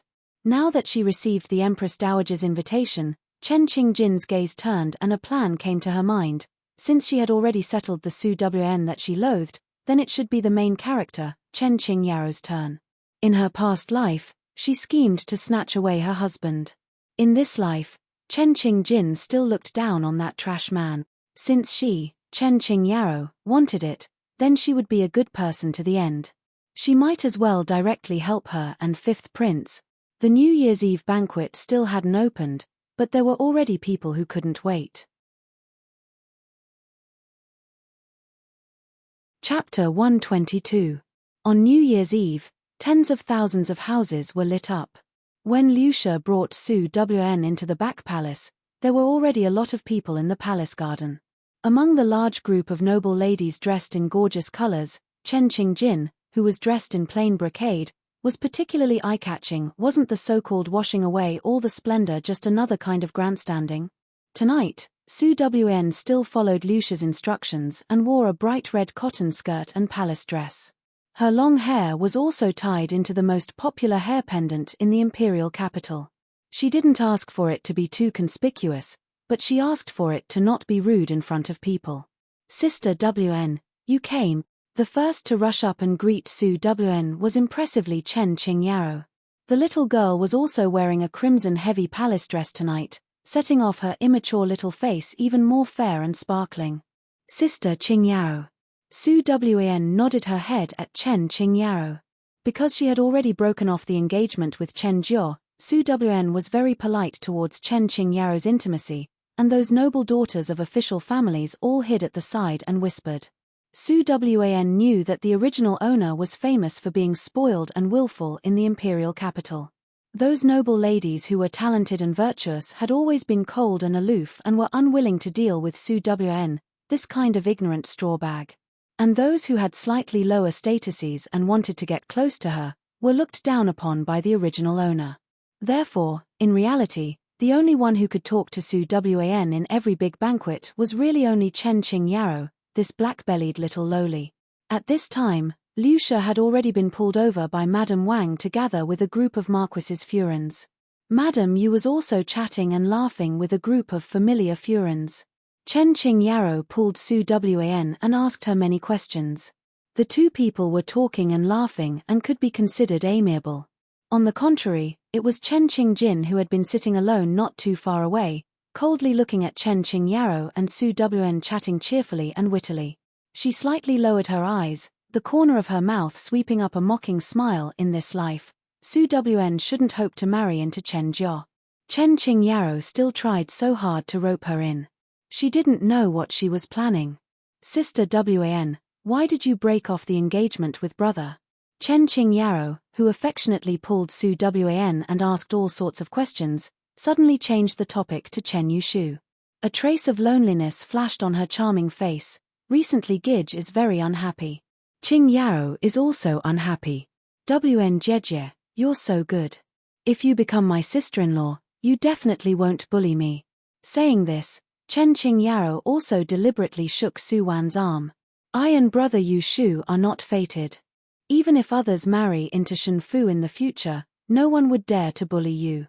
You are the daughter of the Shen family, who would dare to bully you? Su Wan unobtrusively pulled out her arm from Chen Qing Yao's hand, a smile on her face as she softly spoke. Who said no one bullied me? Chen Qing Yao's gaze flashed and unobtrusively glanced at Chen Qing Jin not far away. Wn Jejie, I have something, but I don't know if I should tell you or not. Oh, what is it? Su Wan's face revealed curiosity, eagerly looking at Chen Qing Yao's face. Chen Qing Yao moved closer to Su Wan's side, pulled her sleeve, and whispered in her ear, Wn Jejie, do you still remember Yu's matter last time? Hearing Chen Qing Yao's words, Su Wan's expression really became very complicated, even her voice somewhat trembled. What do you know? I found the servant girl who brought everyone to the rear courtyard's wing room that day. After that incident, she was driven out of the Marquis Fu and sold to a brothel. I gave her a large sum of money and let her redeem herself. Only then did she help me carefully recall the scene of that day. She said. She saw with her own eyes that Wn Jejie, you, went to the rear courtyard by yourself. Afterwards, when she left, she also saw a person. That person was you. She seemed to have been following behind you. Chen Qing Yao had indeed been secretly investigating that day's matter, and now she already had a result in her heart. Although she didn't know why Chen Qing Jin wanted to do that, since she caught hold of Chen Qing Jin's weakness, she naturally had to be good at using it. When Su Wan heard Chen Qing Yao's words, she firmly bit her lips and made a very angry appearance. I remember, that day I drank a cup of tea and it seemed to have been handed to me by you. Afterwards, I felt a bit stuffy so I went outside to get some wind. As a result, I saw Yu Shuji's figure flash by. I originally wanted to look for him to talk, but unknowingly, I was led to the rear courtyard by that figure. Then, someone knocked me out from behind. That person, could it be you? But why did she want to harm me? As Su Wan spoke, she revealed an extremely angry expression. Wn Jejie, you is only a servant. How could she have the ability and courage to scheme against you? I'm guessing that there must be someone instigating her from behind. Speaking till here, Chen Qing Yao imperceptibly glanced at Chen Qing Jin not far away. It's Chen Qing Jin? It's Chen Qing Jin, right? Su Wan's tone suddenly became fierce. I knew it was her, it must be her. Wn Jejie, don't be so agitated. Seeing Su Wan being so supportive, Chen Qing Yao revealed an expression of wanting to say something but hesitating. Although Jejie likes to pester Gij, but Jejie, she wouldn't be so vicious, right? Jejie, she's deliberately trying to separate me and Yu Shuji, this slut. At this time, Su Wan seemed to completely not hear Chen Qing Yao's dissuasion. She suddenly took large strides forward and walked in front of the short table that Chen Qing Jin was sitting at.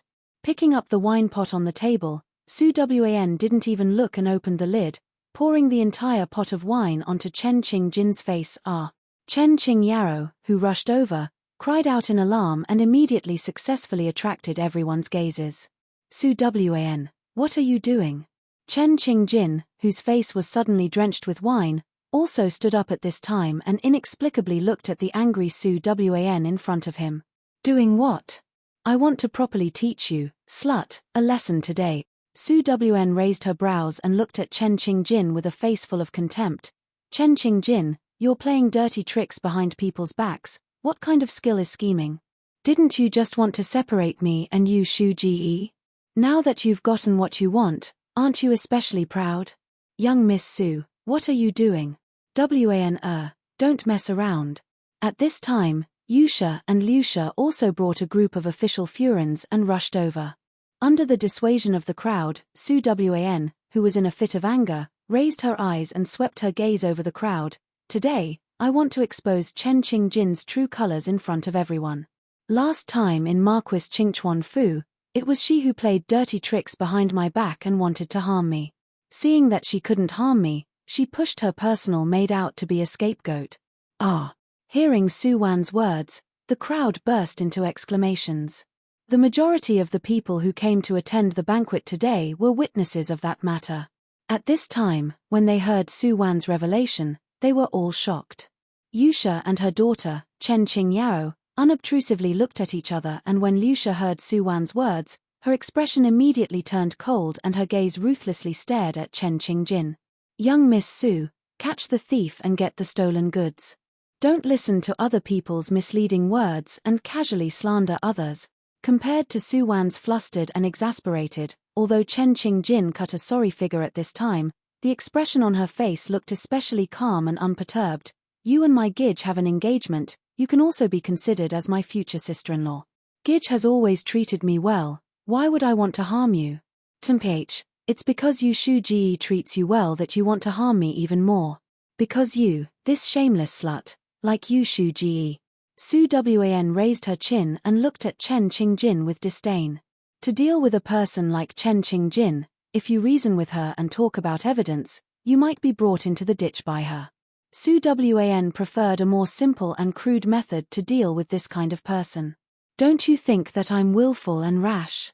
Then older sister will be willful for you to see today. You. Hearing Su Wan's words, Chen Qingjin's complexion turned green. You're maliciously slandering me. Chen Qingjin and Chen Yushu were biological brother and sister, and because the relationship between the brother and sister had always been especially good, they had always been the object of envy of many noble children.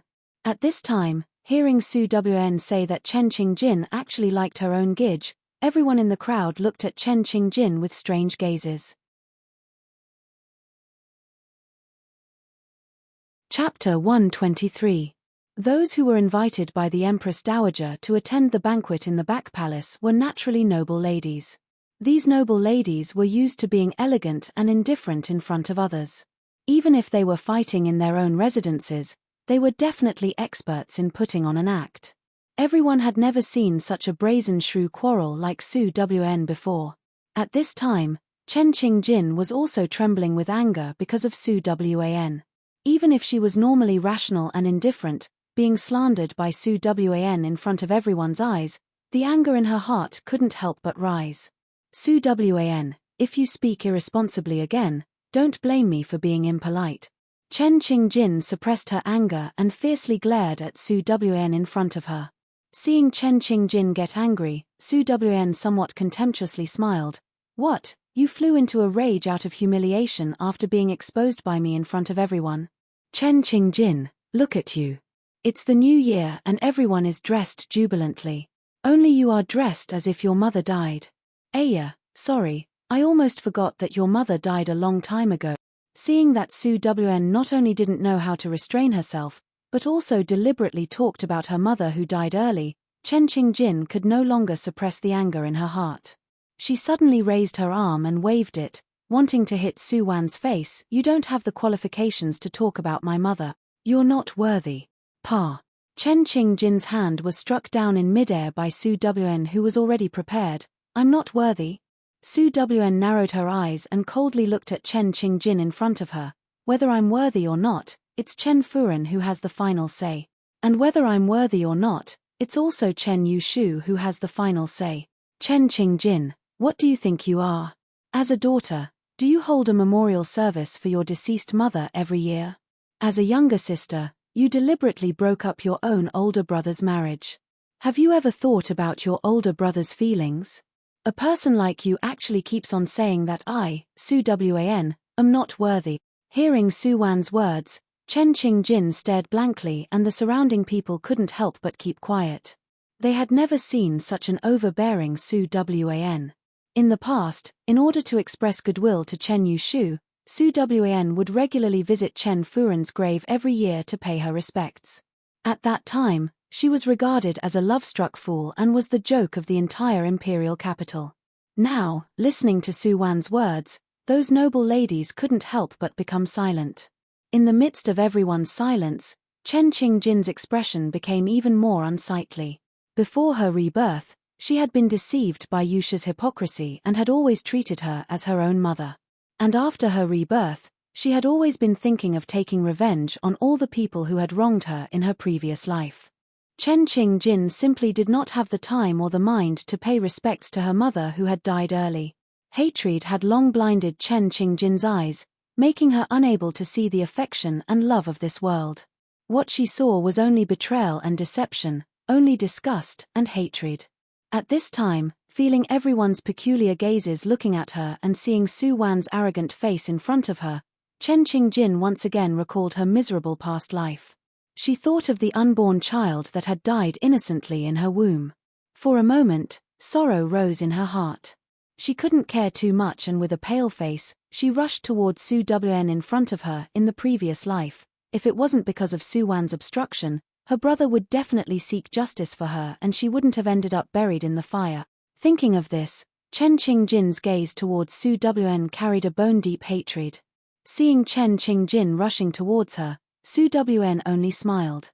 Just as she was about to make a move, the sharp and urgent voice of an attendant suddenly came from the entrance of the main hall. "The Empress Dowager has arrived." The Empress Dowager had arrived. When everyone in the main hall heard the announcement, their complexions greatly changed. While tidying up their makeup, they quickly returned to their positions. "The Empress Dowager has arrived. Jie, don't be impulsive." Seeing that the Empress Dowager's phoenix carriage was about to enter the door, Chen Qingyao, who had been watching from the side with cold eyes, suddenly stepped forward. While persuading, she pulled on the corner of Chen Qingjin's clothes. "Let go." Chen Qingjin still hadn't become muddle-headed from anger. She knew that Chen Qingyao's sudden action at this time was definitely not good intentions. So she quickly raised her hand and lightly pushed Chen Qingyao.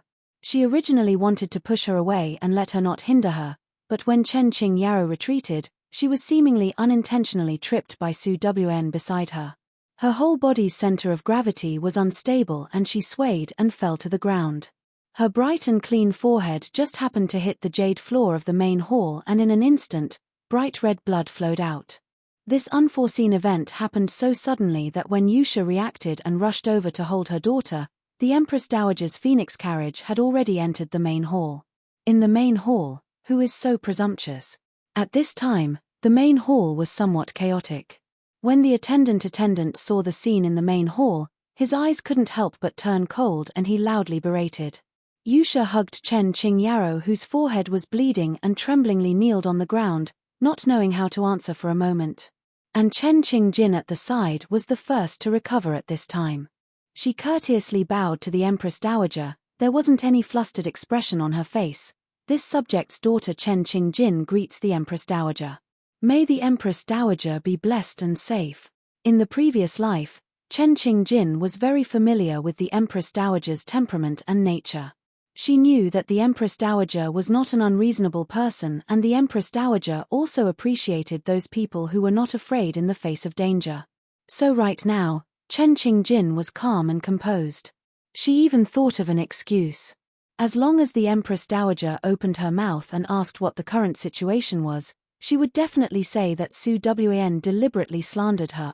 Hearing Chen Qingjin's words, the Empress Dowager, who was dressed in luxurious clothing, only lightly raised her eyes to glance at her. Immediately after, the Empress Dowager's gaze fell on Su Wan's face.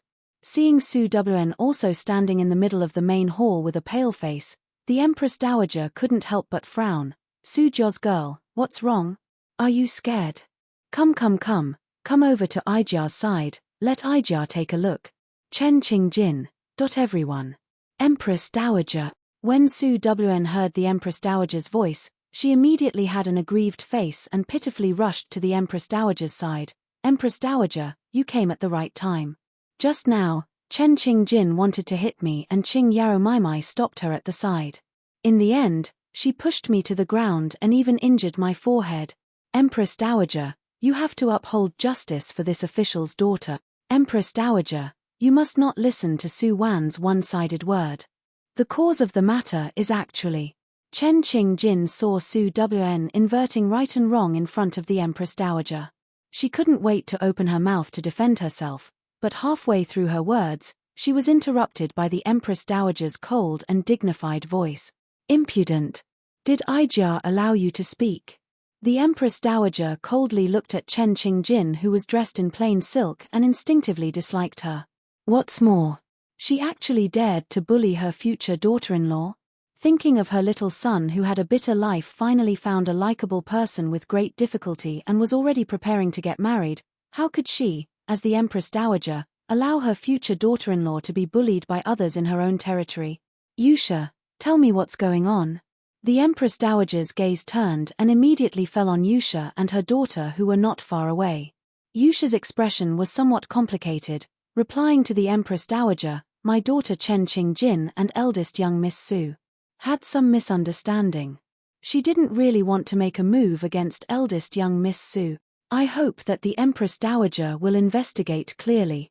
Yusha's voice trembled, seemingly wanting to defend Chen Qingjin, but in reality, she was confirming the fact that Chen Qingjin committed violence in the palace. Sure enough, after hearing Yusha's words, the Empress Dowager's expression immediately became gloomy and cold.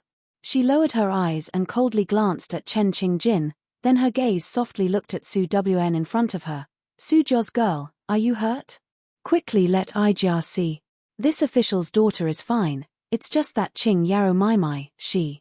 Su Wan deliberately dragged out the last word, her gaze falling on Chen Qing Yarrow, who was not far away. At this time, Chen Qing Yarrow's thoughts were the most complicated among everyone all along. Chen Qing Yarrow felt that she was extremely intelligent. Regardless of whether it was Chen Qingjin or Su Wan, they were all trash that was toyed with by her in the palm of her hand.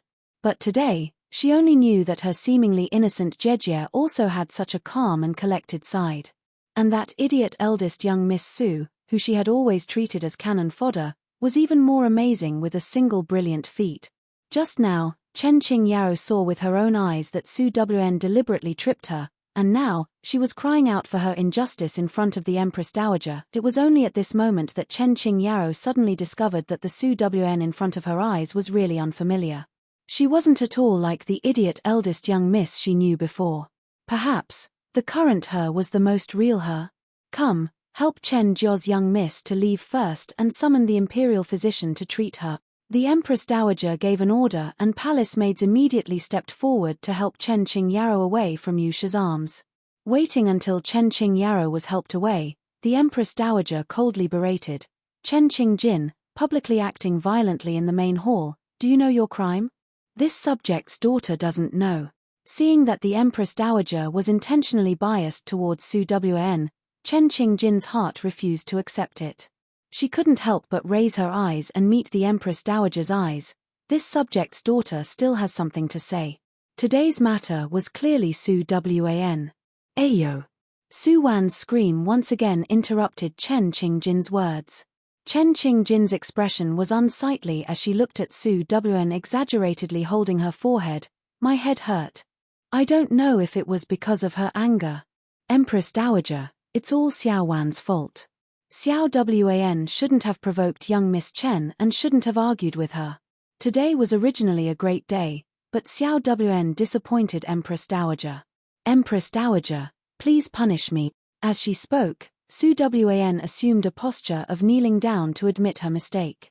Not waiting for the people at the side to react, the Empress Dowager had already personally bent down to support Su Wan's arms.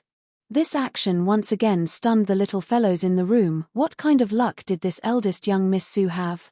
She was actually so favored by the Empress Dowager. Su Wan, the Empress Dowager's son is my backer, would I speak irresponsibly? Xiao Wan, don't say that. Right and wrong, justice is in the hearts of people. Ari Jiao will uphold justice for you. This Xiao Wan, the Empress Dowager said it smoothly. The people at the side were already speechless. The Empress Dowager was His Majesty's birth mother. The young misses present were all around the same age as the current princes. Who had the ability to let the Empress Dowager directly call them by their names? Even the crown princess didn't have that privilege. Under the dumbstruck gazes of the group of people, only Liusha could remain unperturbed with an indifferent face. That's right. This old mother's daughter will be Jin Wangfei in the future, His Majesty's younger sister-in-law, the Empress Dowager's daughter-in-law. Even the crown prince will have to call her imperial aunt when he sees her, and pay respect to seniority. Thinking of this, Lucia's mood was exceptionally comfortable. Alright, in fact, according to seniority and status, marrying Jin Qinwang really wasn't bad. Chapter 124. The New Year's Eve banquet in the rear palace hall was still going on, but the Chen Jiao sisters had no fate with tonight's banquet. Chen Qing Yarrow was supported to the side hall to look at her injuries, while Chen Qing Jin was punished to meditate in another side hall because she offended the Empress Dowager. Compared to the circumstances of the Chen Jiao sisters, Su Wen received the Empress Dowager's special favor. Not only did the Empress Dowager let Su Wen sit next to her to eat, she even personally picked food for her with a smile on her face. This kind of special treatment made the noble ladies and furans at the side numb. It said that the bird that sticks out is shot. Today, Su Wan was in the limelight at the banquet. If it was someone else, they would have long been treading on thin ice. Unfortunately, our family's eldest young Miss Su was famous for being heartless. The banquet was only halfway through and Su Wen excused herself in advance with the reason that she was not feeling well. Not only did the Empress Dowager not blame her, she even specially called her personal maid to support Su Wen to the adjacent side hall to have a good rest. The side hall that the Empress Dowager arranged for Su Wen was naturally excellent. As soon as Su Wen entered the door, she felt the warm air inside. At this moment, the stove in the room was burning just right. On the soft couch beside the stove, there was a slender and thin figure. He wore a purple official robe and had a head of black hair that was as smooth as ink that draped over his shoulders. The palace maid behind him didn't seem surprised to see the person in the side hall. She took a step forward and bowed respectfully. This servant greets Ninth Wangye. This palace maid was also an old person by the Empress Dowager's side. Naturally, she habitually called Qin Mu Yang Ninth Wangye. Hearing the palace maid's words, Su Rui impatiently waved his hand. That palace maid immediately tactfully retreated. At this time, only Su Wen and Su Rui were left in the side hall. Happy New Year. The two people coincidentally spoke at the same time and then looked at each other and smiled. Come and sit. Su Rui patted the spot on his side. Su Wen saw his action and unhesitatingly walked to Su Rui's side and sat next to him. You told the Empress Dowager about our matter? Tonight, the Empress Dowager took special care of Su Wen as soon as they met. At that time, Su Wen thought of this, and then she didn't hesitate to take advantage of the situation. Hearing Su Wan's words, Su Rui raised his eyes to look at Su Wan's face and said with a serious face, I know that Chen Qing Jin is not your opponent, but I won't allow anyone to bully you, even if they have that thought. As long as I'm here, this world, the next world, every world, no one can bully you.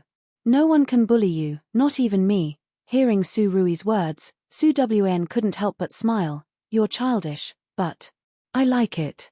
While speaking, Su Wen already involuntarily leaned her head on Su Rui's shoulder. After the new year, this mission is almost over. I also don't want Shen Qing Jin's life. Like this, you and I each get half of the mission points. What do you say? In the past, Su Wen was very obsessed with mission points, but now, she felt that she no longer needed to work so hard to earn points. Hearing Su Wan's words, Su Rui, who was beside her, only lightly nodded his head. I'll listen to you. From the moment he decided on her, to Su Rui, in his entire life, the most important thing was only Su Wen. Everything else was just fleeting clouds. Raising his hand and gently embracing Su Wan's slender waist, the corner of Su Rui's lips involuntarily raised into a gentle smile.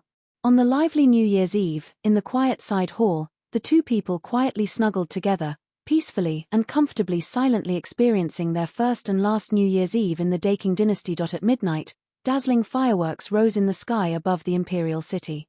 A new year had begun.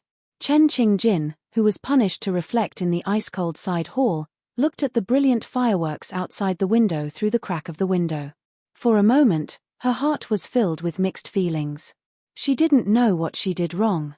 She originally thought that after being reborn, she could turn the clouds and rain with one turn of the hand, but she didn't expect that this time, she would actually fall into the hands of Su Wen, who she had always looked down upon.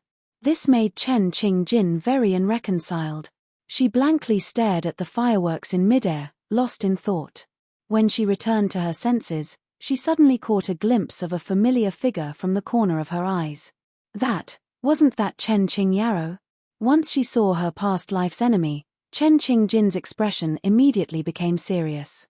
She personally watched Chen Qingyaro's figure disappear into the night. Thinking of the Empress Dowager's punishment towards her, Chen Qingjin hesitated for a moment. In the end, she still quietly pushed open the door of the side hall.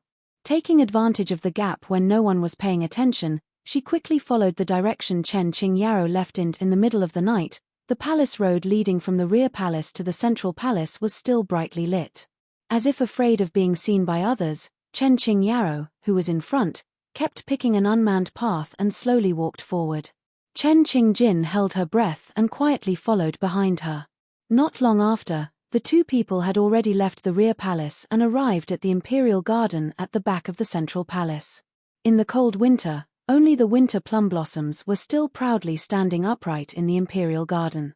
Chen Qingjin followed Chen Qingyaro all the way to the side of the pond in the center of the imperial garden. Chen Qingyaro, who was in front, suddenly disappeared. Chen Qingjin rubbed her eyes. In the pitch-black night, in the quiet garden, where was Chen Qingyaro's shadow? This is bad. Chen Qingjin knew that she had fallen into a trap. Her expression changed greatly and she turned to leave. But the moment she turned, a slender figure floated in front of her like a ghost. Caught off guard, she saw a face that looked exactly the same as her own and Chen Qingjin suddenly screamed. And the other Chen Qingjin in front of her gave a strange smile and lightly lifted her arms to push forward. Splash! Chen Qingjin's entire person was pushed into the pond. It was reasonable to say that the pond water should have frozen at this time, but the place she fell into happened to be the ice hole that the palace eunuchs chiseled out to clean the bottom of the pond and feed the winter fishes. The bone-piercing cold surrounded Chen Qingjin's entire person in an instant. Her consciousness gradually blurred and before she completely lost consciousness, she heard the woman on the shore use her own voice to desperately shout, "Help! Help!" The sharp and panicked cry for help drifted in the quiet imperial garden and fell into the ears of the people who had just entered the entrance of the imperial garden. At this time, everyone had just finished the banquet and were preparing to accompany His Highness the Crown Prince to the imperial garden to enjoy the fireworks and palace lanterns. As a result, once they entered the entrance of the imperial garden, they heard a woman's cry of alarm coming from the garden. This voice may be somewhat unfamiliar to other people, but Chen Yushu and Qin Ting immediately recognized that this was Chen Qingjin's voice. Qin Ting, who had been suffering from not being able to perform in front of the beautiful woman, had his eyes brighten at this time. Without waiting for Chen Yushu to move, he had already rushed out. Following the direction of the voice, Qin Ting dashed to the side of the pond. Looking at the ice hole in front of him that was emitting cold air, Qin Ting's footsteps paused. As the son of the current empress, Qin Ting was born with extraordinary dignity. In these 10 years, his life could be said to be smooth sailing and he had never suffered the slightest bit of hardship. The ice-cold pond water in front of him could be felt with the naked eye. Once he jumped in, the cold air would definitely enter his body. Just as Qin Ting hesitated, he saw another figure jump in without hesitation. That was Your Second Highness. Everyone at the side looked at Qin Yu, who jumped into the water in astonishment. Even Chen Yushu, who had rushed over and was preparing to enter the water, stared blankly in place. All along, Chen Yushu knew that the fifth prince had a favorable impression of his younger sister. However, he didn't expect that at such a dangerous juncture, the fifth prince would hesitate and the always silent second prince would enter the water to save her without the slightest hesitation. Not long after, the surface of the water swayed and Qin Yu dragged the already unconscious Chen Qingjin ashore. Qingjin. Chen Yushu anxiously wanted to move forward, but Qin Yu stiffened his body and held Chen Qingjin in his arms. General Chen, don't touch her. Quickly call the imperial physician. Everyone's trip to the imperial garden was unexpectedly interrupted by Chen Qingjin. The crown prince immediately had people summon the imperial physician over, and a group of people followed Qin Yu's figure until Chen Qingjin was sent to a palace in the middle palace to Qin Yu. It didn't take long for the news of Chen Qingjin falling into the water to spread to the inner palace. Hearing this news, Yusha's complexion greatly changed, and the Empress Dowager who was sitting on the high seat had a gloomy expression. Why did Chen Qingjin, who was supposed to reflect in the side hall, secretly go to the imperial garden? Moreover, it just so happened that when His Highness the Crown Prince brought all the gongzi to the imperial garden, she just happened to fall into the water. How could there be such a coincidental thing in this world?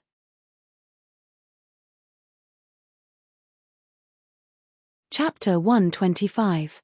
After New Year's Eve, Chen Qingjin was grounded by Marquis Qingchuan, Chen Che, in the rear courtyard of the Marquis Fu to reflect on his mistakes.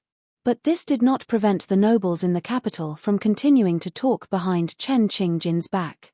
Everyone was idle all day, and now that there was such good material delivered to their doorstep, it was enough for those idle gongzi and noble ladies to make up 9 times 981 different versions of Chen Qingjin's memoirs. Regarding Chen Qingjin's matter, Su Wn no longer cared about it. Right now, Marquis Jingning Fu was preparing for Su Wan and Su Rui's marriage. The entire Marquis Fu was a bustling scene.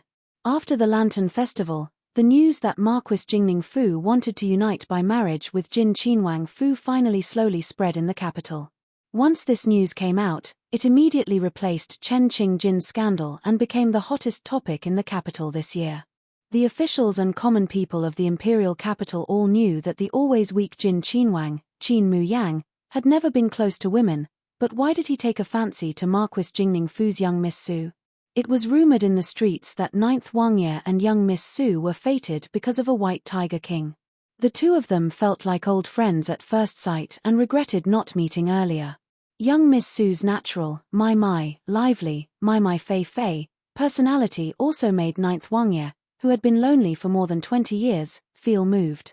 Moreover, everyone knew that these past few years, young Miss Su had been bitterly and infatuated with General Shun. It was a pity that the goddess had a heart, but Xiong Wangye had no dreams. Although the two of them also had an engagement, regarding Su Wan's one-sided efforts, Shun Yushu had never directly given her any response. In this way, compared to the 9th Wangye who treated people with kindness and gentleness, it was reasonable for Su Wan to fall in love with someone else. When Shun Yushu found out that Su Wan was going to marry Qin Mu Yang, he was leading the Black Tiger Army soldiers in the training grounds of the capital. The one who told Shun Yushu the news was the general in the army. Su Wan was getting married? When Shun Yushu heard this news, he was stunned for a moment. His hands unconsciously loosened and the weapon in his hand immediately fell to the ground, sending up countless dust. General. The general at the side looked at his general hesitantly, regretting that he had spoken too quickly. I'm fine. Shun Yushu came back to his senses and straightened his face. You guys go ahead and train first, I will go out for a bit. There were some matters that Shun Yushu should have gone to find Su Wan and explained it clearly to her face. It's just that he was too busy training his troops these days and, at the bottom of his heart, he was subconsciously unwilling to go and confront Su Wan. Regarding that matter, regardless of whether what Su Wan said was true or false, it would still make Shun Yushu feel uncomfortable. After many days, he once again arrived at the entrance of Marquis Jingning Fu. Shun Yushu looked at the busy servants hanging red silk at the entrance and his gaze slightly congealed. The bright red satin was glaring and dazzling. In the past, as long as Shun Yushu came to Marquis Jingning Fu, he would be unimpeded. But today, he was stopped at the door waiting for the steward's announcement.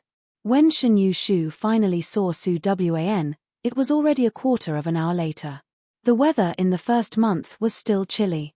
Su Wan was wrapped in a snow-white fur cloak and in her hand was the green plum blossom that she had just picked from the backyard. Young Master Shun, what brings you here? Walking into the hall, Su Wan's body still carried the cold air that had yet to disperse. She stamped her feet and raised her hand to hand over the green plum blossom in her hand to the servant girl in the hall. Seeing Su Wan calmly sit on a wooden chair at the side, Shun Yushu calmly looked at her. I heard that you are getting married and specially came to congratulate you. Thank you. Su Wan faintly smiled at Shun Yushu. Are you still going to drink Da Hong Pao today? I'll call someone to brew it for you. No, no need. Shun Yushu waved his hand at Su Wan, his gaze gradually becoming deep. Actually, I still have a matter that I want to make clear to you this time. Speaking to hear, Shun Yushu's expression was slightly hesitant. He suddenly didn't know what to say. If those rumors were true, how should he face his own younger sister in the future? And if those rumors were all fabricated by Su Wan, then what kind of mood should he use to face Su Wan? Seeing Shun Yushu sitting there as if in a dilemma, Su Wan couldn't help but take the initiative to speak. It's because of Chen Qingjin's matter, right? Hearing Su Wan take the initiative to speak, Shun Yushu stared blankly and subconsciously raised his eyes. A pair of pitch-black pupils tightly stared at Su Wan's face. Under Shun Yushu's attentive gaze, Su Wan still had an indifferent expression. Regardless of whether you believe it or not, every word that I said in the inner palace that day is true. If you don't believe it, you can investigate it yourself. Of course, with our current relationship, no, it should be said that I have always been unimportant in your heart. So, you can choose not to believe me. I also won't blame you. After all, it's all in the past. Some things have already passed and there's not much meaning in looking into it. Hearing Su Wan say this, Shun Yushu didn't say anything.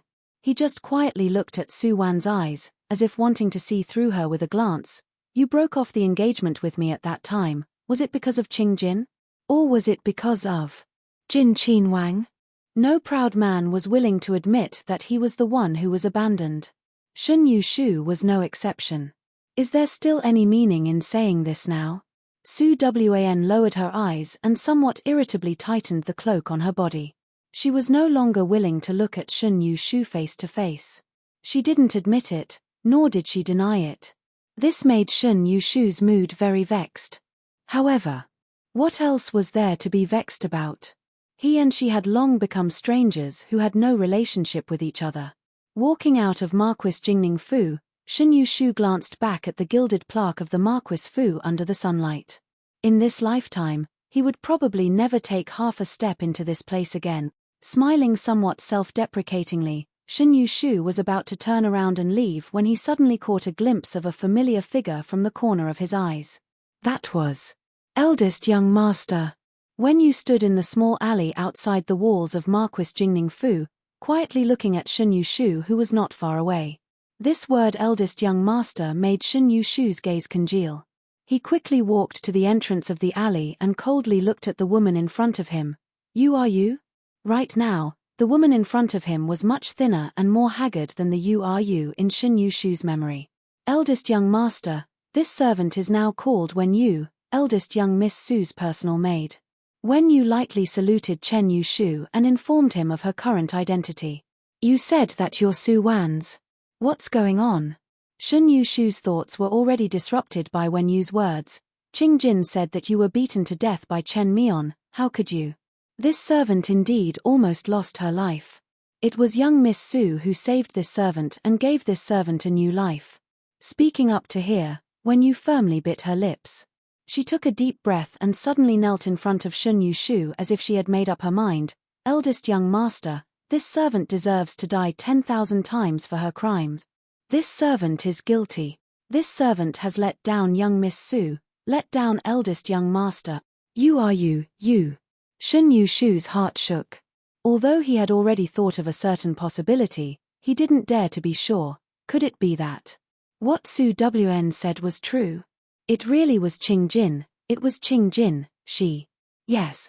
Wen Yu clenched her teeth and finally admitted this matter. It was young Miss Qingjin who instigated this servant to frame young Miss Su. That day's matter was all single-handedly arranged by young Miss Qingjin and this servant assisted from the side. This matter had already been suppressed in Wen Yu's heart for far too long and had already become a sore point that could not be removed. And now, she finally had the courage to say everything.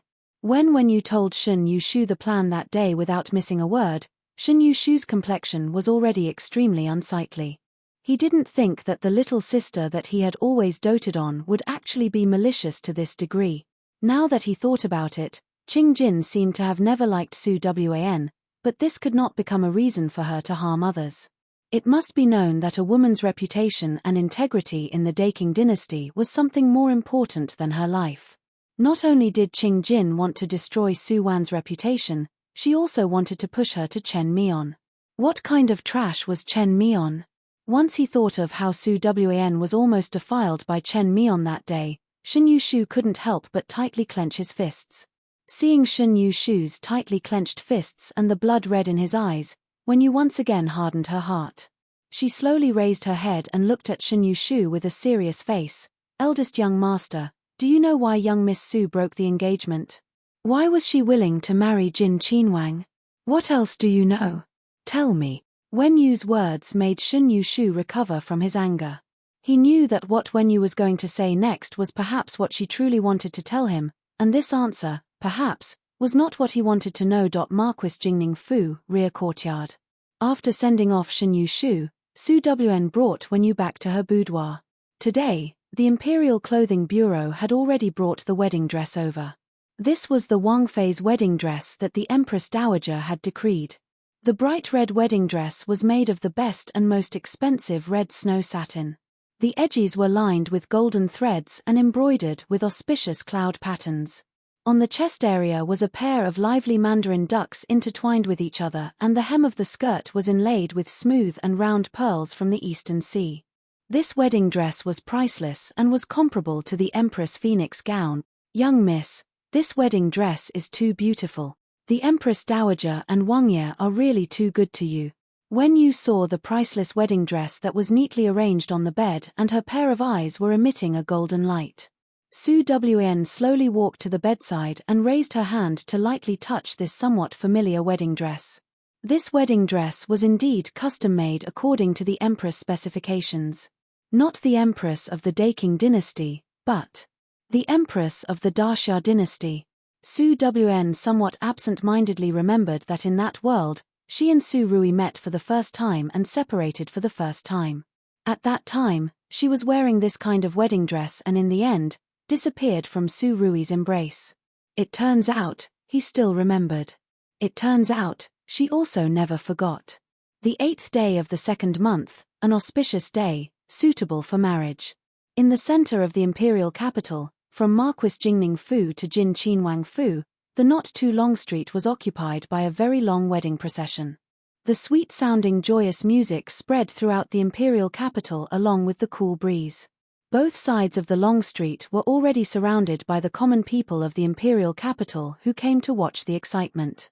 The guards of Jin Qinwang Fu were all wearing the same wedding dress, and Su Rui, who rarely went out, was also wearing a crimson python robe today, with a golden crown on his head.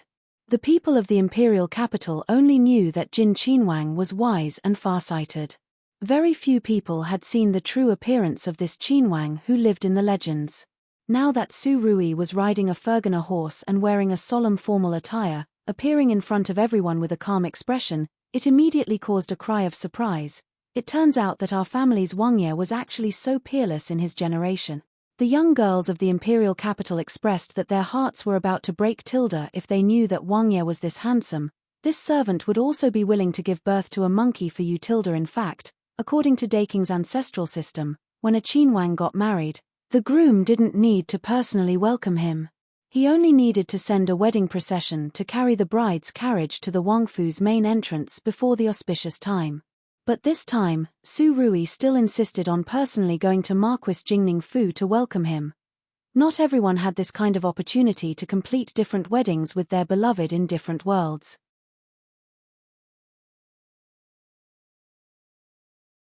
Chapter 126. Marquis Jingning Fu's backyard, Su Wan's boudoir. The red satin decorated the entire room with a joyous atmosphere. Su Wan wore a bright red wedding dress and quietly sat upright in front of the bronze mirror. Lucia, who was behind her, also wore the court attire of a noblewoman. At this time, she was holding a comb and combing Su Wan's hair with red eyes. The bronze mirror at the side reflected Su Wan's face. Today, Lucia personally drew exquisite makeup for her and stuck a red plum blossom forehead ornament on her forehead. Looking at this young and exquisite face in the mirror, Su Wan was slightly absent-minded. She had long been accustomed to the completely different appearances in each mission world. Appearance was never the most important thing to Su Wan, but today, seeing Lucia working so hard for her, glancing at the tears at the corner of her eyes, as well as Wen Yu's red eyes from crying, Su Wan's mood also became somewhat nervous. She never liked to be involved with the people in the mission world, but ever since she met Su Rui, her life changed a lot.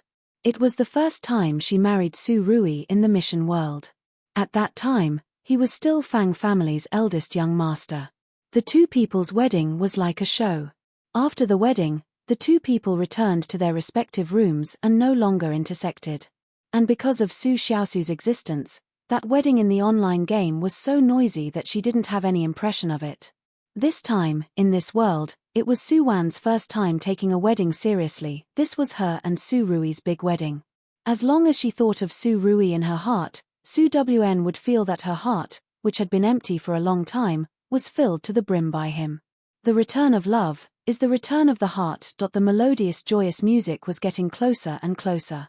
When the deafening sound of firecrackers sounded at the entrance of Marquis Jingning Fu, Lucia finally held back the tears in her eyes and with trembling hands, she placed the 9 phoenix crown that symbolized the Qin Wang Fei on Su Wan's head. You're especially beautiful today. Lucia's voice was somewhat hoarse and choked with sobs. Su Wan couldn't help but stand up and raise her hands to hold Lucia's hands. Mother, daughter will be happy in this life, very happy. Although the original Su Wan was only a short-lived cannon fodder, she had a pair of parents who loved her dearly. Su Wan was actually a bit envious because she had never experienced the warmth of her parents and loved ones. So when she saw Lucia forcefully endure her heartache and smile at her, Su Wan couldn't help but lean into Lucia's embrace and gently hug her. Mother, you and father have to live well in the future.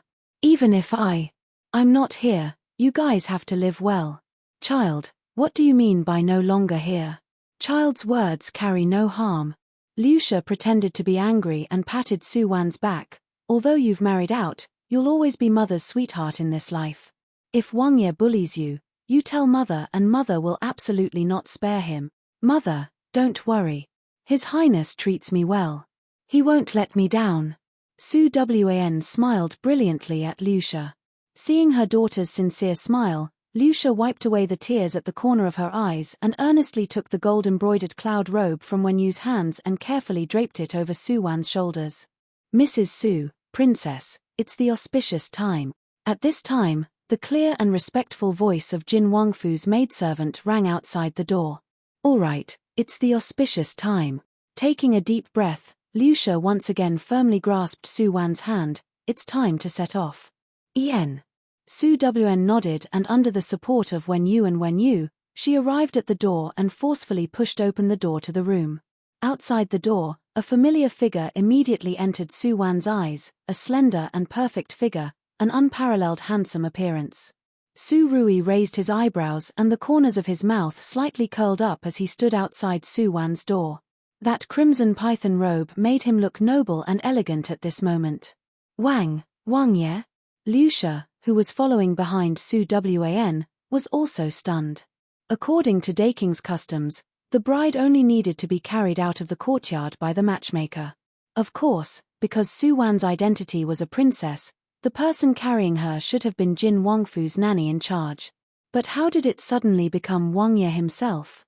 Su Wan, Ben Wang has come to take you home. Under the dumbstruck gazes of the bystanders, Su Rui walked step by step to Su Wan.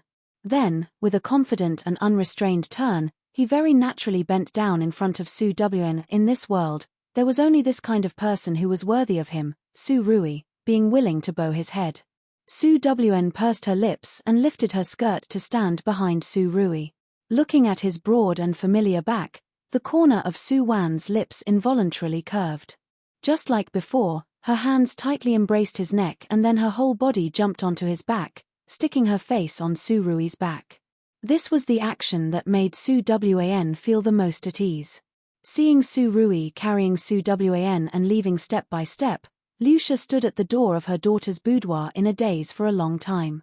In the end, she still smiled comfortably. Her precious daughter she had always been unreliable. Fortunately, she was finally reliable for once in her marriage. In short, this son-in-law, Liu She, was finally satisfied this time. When Su Rui carried Su Wn out of Marquis Jingning Fu's front door, it immediately caused a commotion in the crowd. Forgive Daking's people for being simple and honest. When had the little friends in the capital seen such an open and above-board display of affection?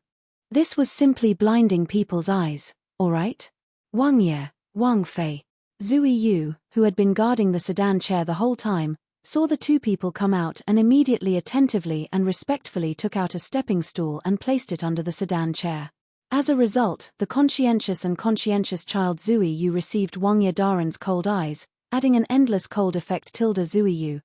Wang Ye, I was wrong, I was really wrong, please let me go. Zui Yu felt that his IQ had dropped recently. Wang Ye had personally carried Wang Fei out, why did he still need to use a sedan chair? Wasn't this clearly separating the two people? Why didn't he have a good eye? Look at Zui Feng, how fast has his business ability improved? He watched as Zui Feng quietly led Su Rui's BMW over and Su Rui finally smiled in satisfaction. He nimbly turned around and carried Su Wan, who was on his back, in his arms. In the next moment, it was another handsome jump in the air. Su Rui carried Su Wan and stepped on Zui Feng's leg, directly sitting on the horse. Zui Yu. He felt that he was about to lose his job. What to do? Oh. Ah. Screams came from the surrounding crowd. It was very clear that everyone didn't expect Jin Qinwang to have this kind of skill. Right now, everyone's thoughts were, picking up a bride and you're already this desperate. Wang Ye, you're also quite desperate to get married. Wang Ye must really love eldest young Miss Su. Eldest young Miss Su is so blessed. Like this, it looks like the two of them are a perfect match. Don't want. Just when everyone was still immersed in this very romantic scene, a discordant voice suddenly rang out not far away. Su Wan. Shun Yushu was wearing the Black Tiger Army's uniform and riding a date red steed. He suddenly appeared at the corner of the street of Marquis Jingning Fu with a somber aura. Su Wan, I have something to say to you. On the steed, Shun Yushu's expression was especially serious and solemn. Ever since that day when you told Shun Yushu about Su Wan's encounter, Shun Yushu's mood had been very restless. He didn't know how he should face Su Wan and also didn't know what he should do for her. Just like this, the days passed day by day and in the blink of an eye, it was the day of her and Qin Mu Yang's marriage. 10 li of red, the sound of gongs and drums filled the sky. The entire imperial capital seemed to have sunk into a joyous celebration. Only Shun Yushu was incomparably clear-headed and regretful. Yes, only at the last moment did he become clear-headed. He clearly knew what he wanted. So, he came. Shun Yushu's appearance made the entire Jin Qinwang Fu's escort team act as if they were facing a great enemy. Your mother. One look and you can tell that they're here to snatch the bride. You dare to come single-handedly?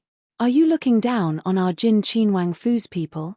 While the Wang Fu's guards were glaring at him, Su Rui, who was sitting upright on the horse, only carelessly tidied up Su Wan's hair that was messed up by the wind.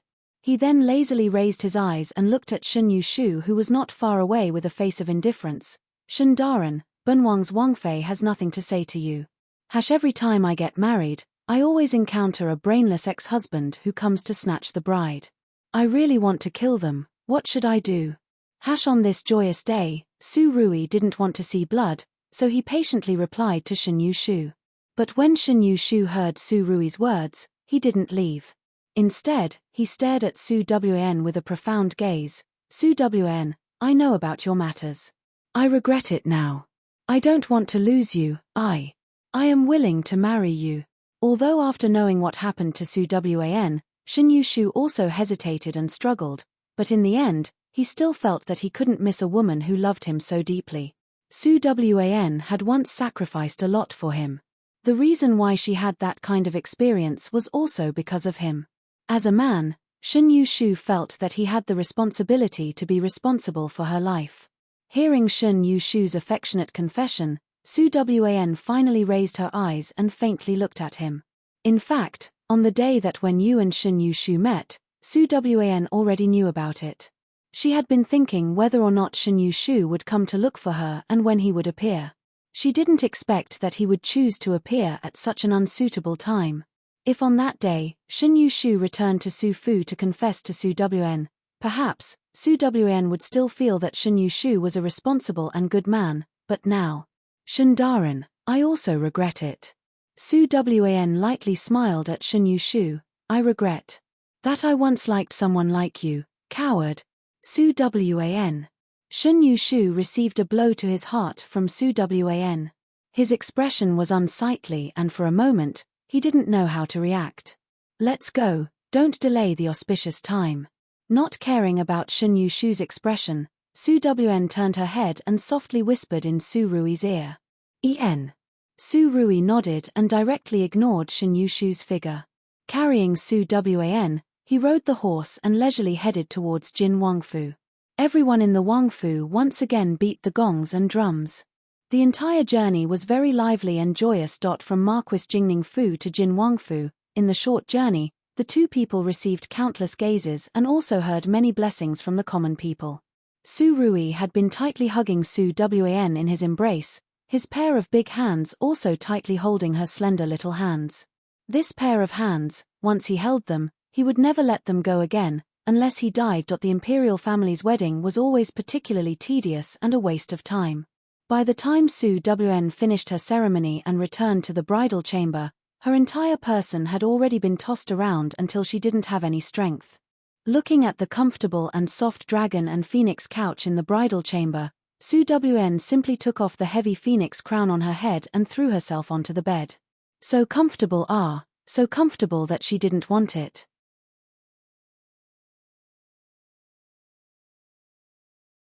Chapter 127. In the bridal chamber, the fiery red dragon and phoenix candles were burning brightly. Su Rui slowly walked to the bedside and lifted the golden curtain embroidered with peonies and lilies. Su Wan was lying on the dragon and phoenix couch, sleeping peacefully. Because she took off the phoenix crown, her long hair was slightly disheveled, lazily and sexily pasted on the red cotton pillow. The collar of the red phoenix robe on her body was slightly open, revealing the cyan collar of the undergarments inside, as well as a large area of snow-white smooth skin. Su Rui sat on the bedside and quietly looked at Su Wan. He looked at her delicate brows and looked at her defenseless expression when she was asleep. As he watched, Su Rui couldn't help but bend down and lightly kiss Su Wan's lips like a dragonfly skimming the surface of the water. He also didn't know what Su Wan applied on her lips today. A slightly sweet breath drilled into Su Rui's nose. He took a deep breath and gently stuck out the tip of his tongue to lick Su Wan's lips.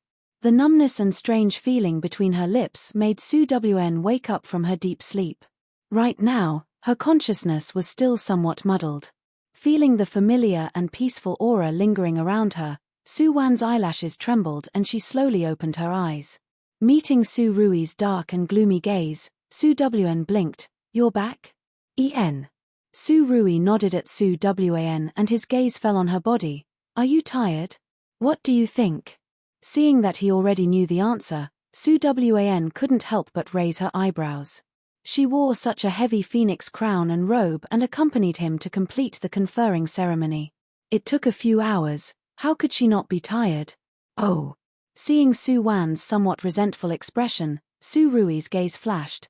Then don't drink the nuptial wine. If you're tired, go to sleep. En. Su Wan also didn't care much about the rules of this world.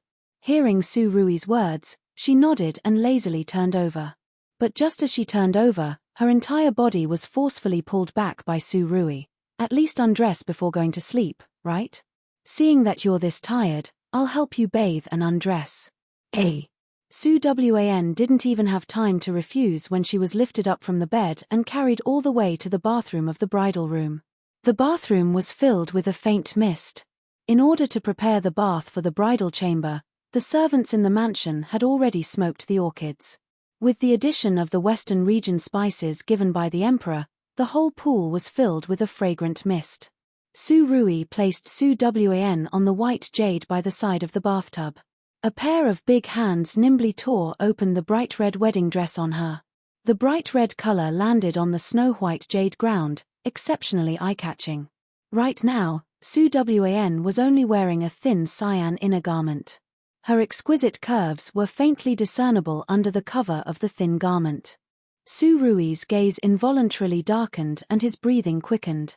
Feeling his slightly cold fingers touch the skin on her neckline, that electric shock made Su Wan couldn't help but tremble.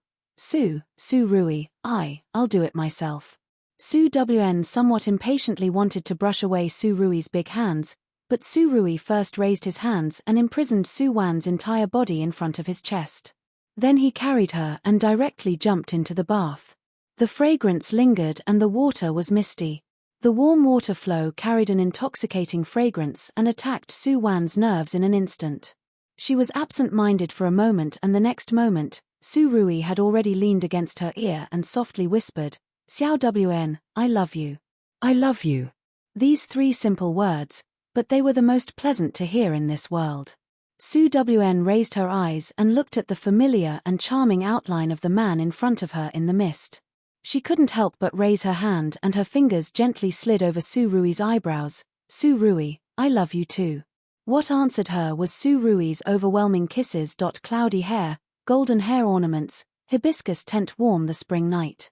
The spring night is bitter and short, the sun rises high. From then on, the emperor does not attend morning court. When Su Wan woke up the next day, it was already late in the morning. The side of the bed was empty. Su Rui had obviously gotten up a long time ago. Thinking that she should get up early this morning and go to the palace to pay respects to the Empress Dowager, Su Wan immediately struggled to get up. However, she was tossed around by Su Rui too ruthlessly last night. She only moved a little and her whole body began to hurt endlessly. Especially a certain place under her body, it was simply unbearable. "Su Rui." Su Wan couldn't help but roar, her hoarse voice was full of anger. "Beloved concubine, you're awake?" Hearing the movements in the inner room, Su Rui, who had been busy in the bathroom, immediately put on a robe and walked over. He had just finished bathing and his body still carried the smell of cloud grass. This familiar fragrance made Su Wan recall the scenes in the bathroom last night. She immediately lowered her eyes and her face was a little hot. Why didn't you wake me up? Aren't you going to the palace this morning?" "I already sent someone to the palace to pass a message to the Empress Dowager." Su Rui walked to the bedside step by step, lowered his eyes and smiled at Su Wan. "I told them to tell the Empress Dowager that 9th Wangya was too tired last night and can't get up today." "Su Wan, you're very tired, but you're more lively than anyone right now, okay? But thinking about it, the Empress Dowager and His Majesty will definitely believe this excuse. Who told our family's Wangye to be incapable in other people's eyes?" Thinking of this, Su Wan's irritable mood finally eased a little. She raised her hand to support her body and wanted to get up, but the pain in her body made her involuntarily suck in a breath of cold air. Her face couldn't help but become a bit pale. Seeing Su Wan's sorry figure, Su Rui's gaze flashed. He immediately bent down and held her in his arms. "Don't move, I'll help you bathe and change clothes." "Don't." Su Wan somewhat panicked and blurted out. As soon as the words left her mouth, she awkwardly turned her face to the side. Su Rui smiled lowly and lowered his head to kiss her forehead. "Last night, I couldn't control myself for a moment. Don't worry, it won't happen again. Don't be angry." Hearing Su Rui's gentle words, Su Wan's complexion eased a little. Unfortunately, Su Wan's knowledge in a certain aspect was still lacking. She didn't understand a principle. A man's words on the bed cannot be trusted, and the words off the bed sometimes cannot be trusted. At noon, Su Wan was finally able to reluctantly walk back and forth in the bridal room with Wenyu's support. And at this time, Zui Yu brought the servants of the Wangfu to move all the items that had just been bestowed from the palace to the hall outside for Su Wan to personally look over. The Empress Dowager and His Majesty's gifts were dazzling and dazzling. Other than some gold, silver, and jewels for their daughter's household, the rest were all tonics, great tonics. Tonics for the kidney and yang. Su Wan's face darkened as she looked at the table of tonics. "Wang Fei, look at these. Do you want to instruct the kitchen to prepare them?" Feeling that Su Wan's pressure was a bit low, Zui Yu's voice also lowered. "Throw them away. Throw them all away. Right now, Su Wan's fire would rise as soon as she saw tonics. To hell with tonics for the kidney and yang. If your Wang Ye continued to take more, he would overturn the heavens, okay? She didn't want to be made to death in bed alive. Seeing Su Wn flip out, Zui Yu immediately nodded in a hurry. He instructed everyone to leave all the jewels and accessories behind, and those tonics bestowed by the emperor were all carried out by Zui Yu in his arms.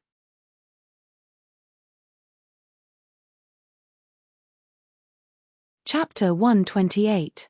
Ever since Su Wan and Su Rui's big wedding, news about the two of them had been the focus and topic of discussion in the capital. Because Jin Qinhuang's way of welcoming the bride on the day of the wedding was too handsome, it led to the capital's aristocrats abandoning the bridal sedan and carriage for their wedding and all changed to the bride and groom riding together. What? You said that you want to use the 8-person sedan to carry me in? You definitely don't love me anymore. You absolutely don't love me anymore. If you really love me, then you should ride together with me and be intimately intimate. The newly married Su couple, who inadvertently led the capital's new wedding trend, didn't know the situation outside. After Su Wan returned home on the third day of their wedding, the two people rarely appeared. Most of the time, the two people listened to music in the Wangfu and chatted. When they were bored, they would go to the rare beast garden and trample on Big White, who had already grown fat. As for a certain imperial family's orphan who was originally staying in Jin Wangfu and wholeheartedly wanted to assassinate His Majesty, he had long been thrown beyond the highest heavens by Su Rui. In the blink of an eye, it was the 3rd month of spring. The weather began to gradually warm up. March was the season of peach blossoms and willows. Jin Wangfu's backyard also planted a few peach trees. Seeing that this year's peach blossoms were in full bloom, Su Wan couldn't help but exclaim a few words of praise.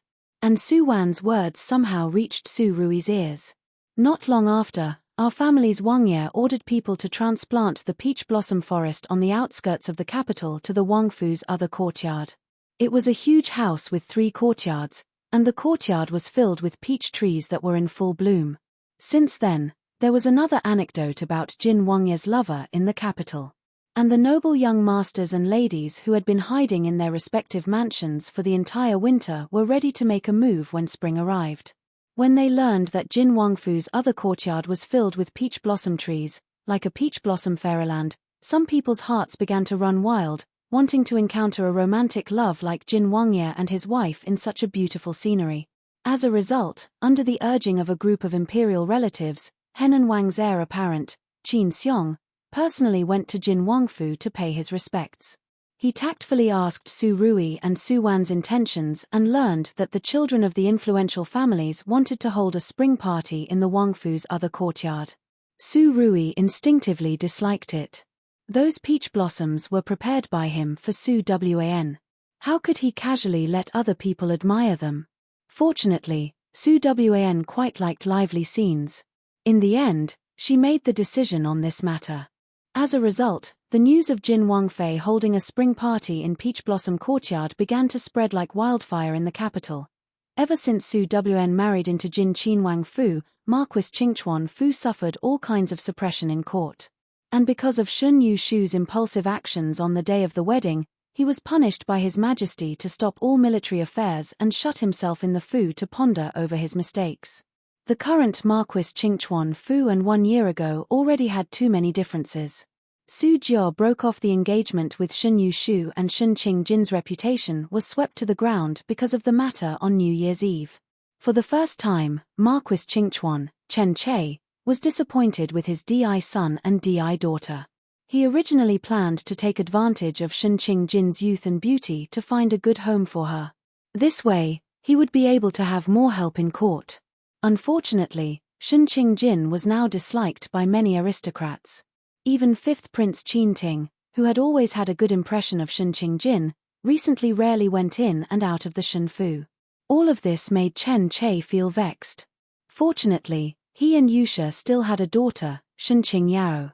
Shun Qingyao had now reached the marriageable age and Chen Che had always been looking for a suitable candidate for her. And this time, the spring party held by Jin Wangfu was a rare opportunity for Shun Qingyao. Jin Wangfu's spring party invitation was hard to get even with money. Su Wan also invited all the influential children of the capital she knew according to the original owner's memory. And when she sent the invitation to Shinjiao, Su Wan only sent one. As Su Wan expected, the person attending the Shinjiao was indeed the second young Miss, Shenqing Yao. Ever since she was injured in the inner palace, Shenqing Yao restrained herself a lot. She and Yusha were both smart people. After becoming aware of Shenqing Jin's evil intentions, mother and daughter were very careful in everything they did. They were very afraid of being caught by Shenqing Jin. This time in the Peach Blossom Courtyard, Shenqing Yao also scrupulously abided by her role.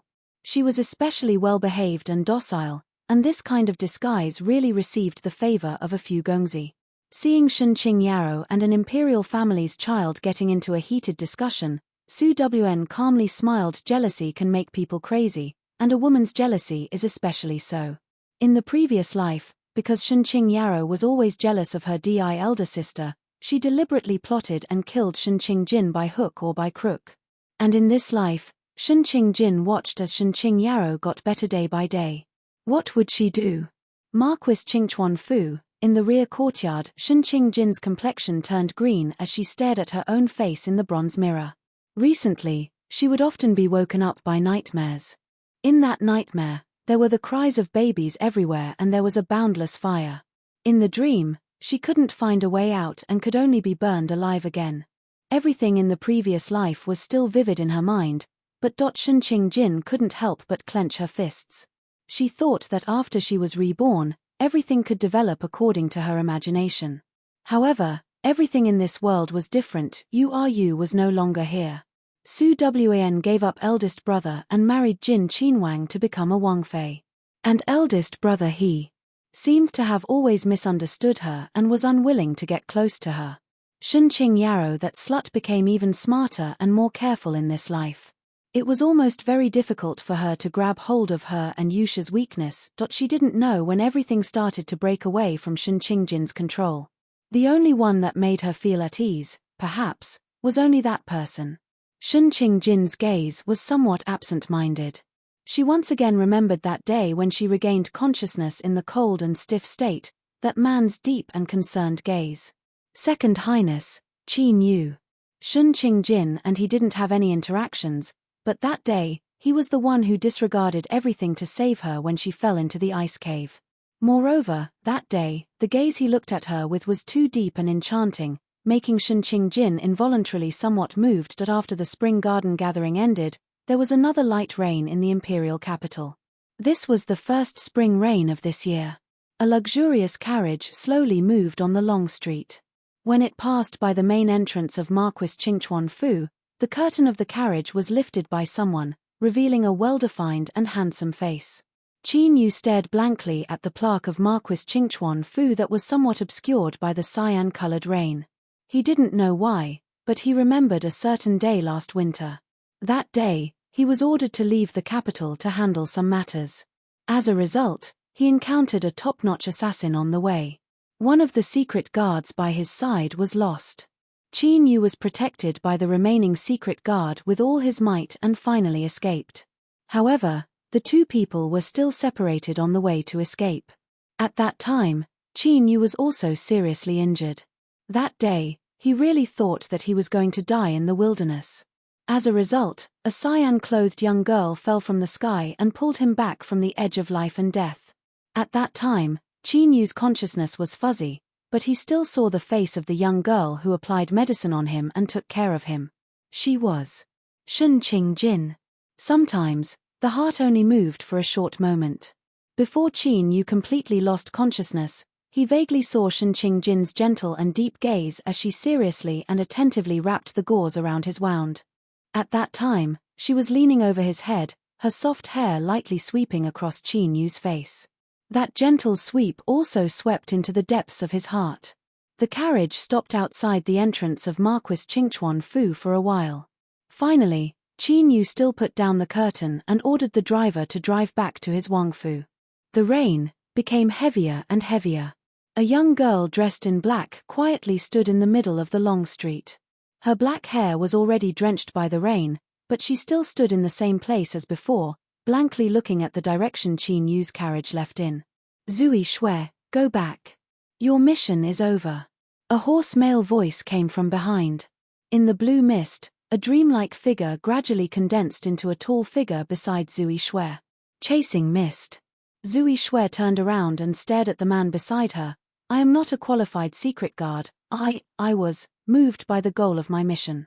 Zui Shui smiled and didn't say that sentence. Once she said it, she really couldn't turn back. According to the rules of Prince Jin's mansion, the traitor will die. Although she fell in love with someone she shouldn't have, Zui Shui still remembered her mission in this life. Protect His Highness and obey His Highness' orders. Her life didn't belong to her. So, what did she have to hope for love? You're tuning in to the Dreamy Chapters YouTube channel. We're so grateful for your support, and don't forget to subscribe to join us on this incredible journey through captivating stories. Your generosity through donations truly makes a world of difference, as it's the primary source of revenue that allows me to expand and enhance this channel for you. Thank you from the bottom of my heart for being a part of this adventure.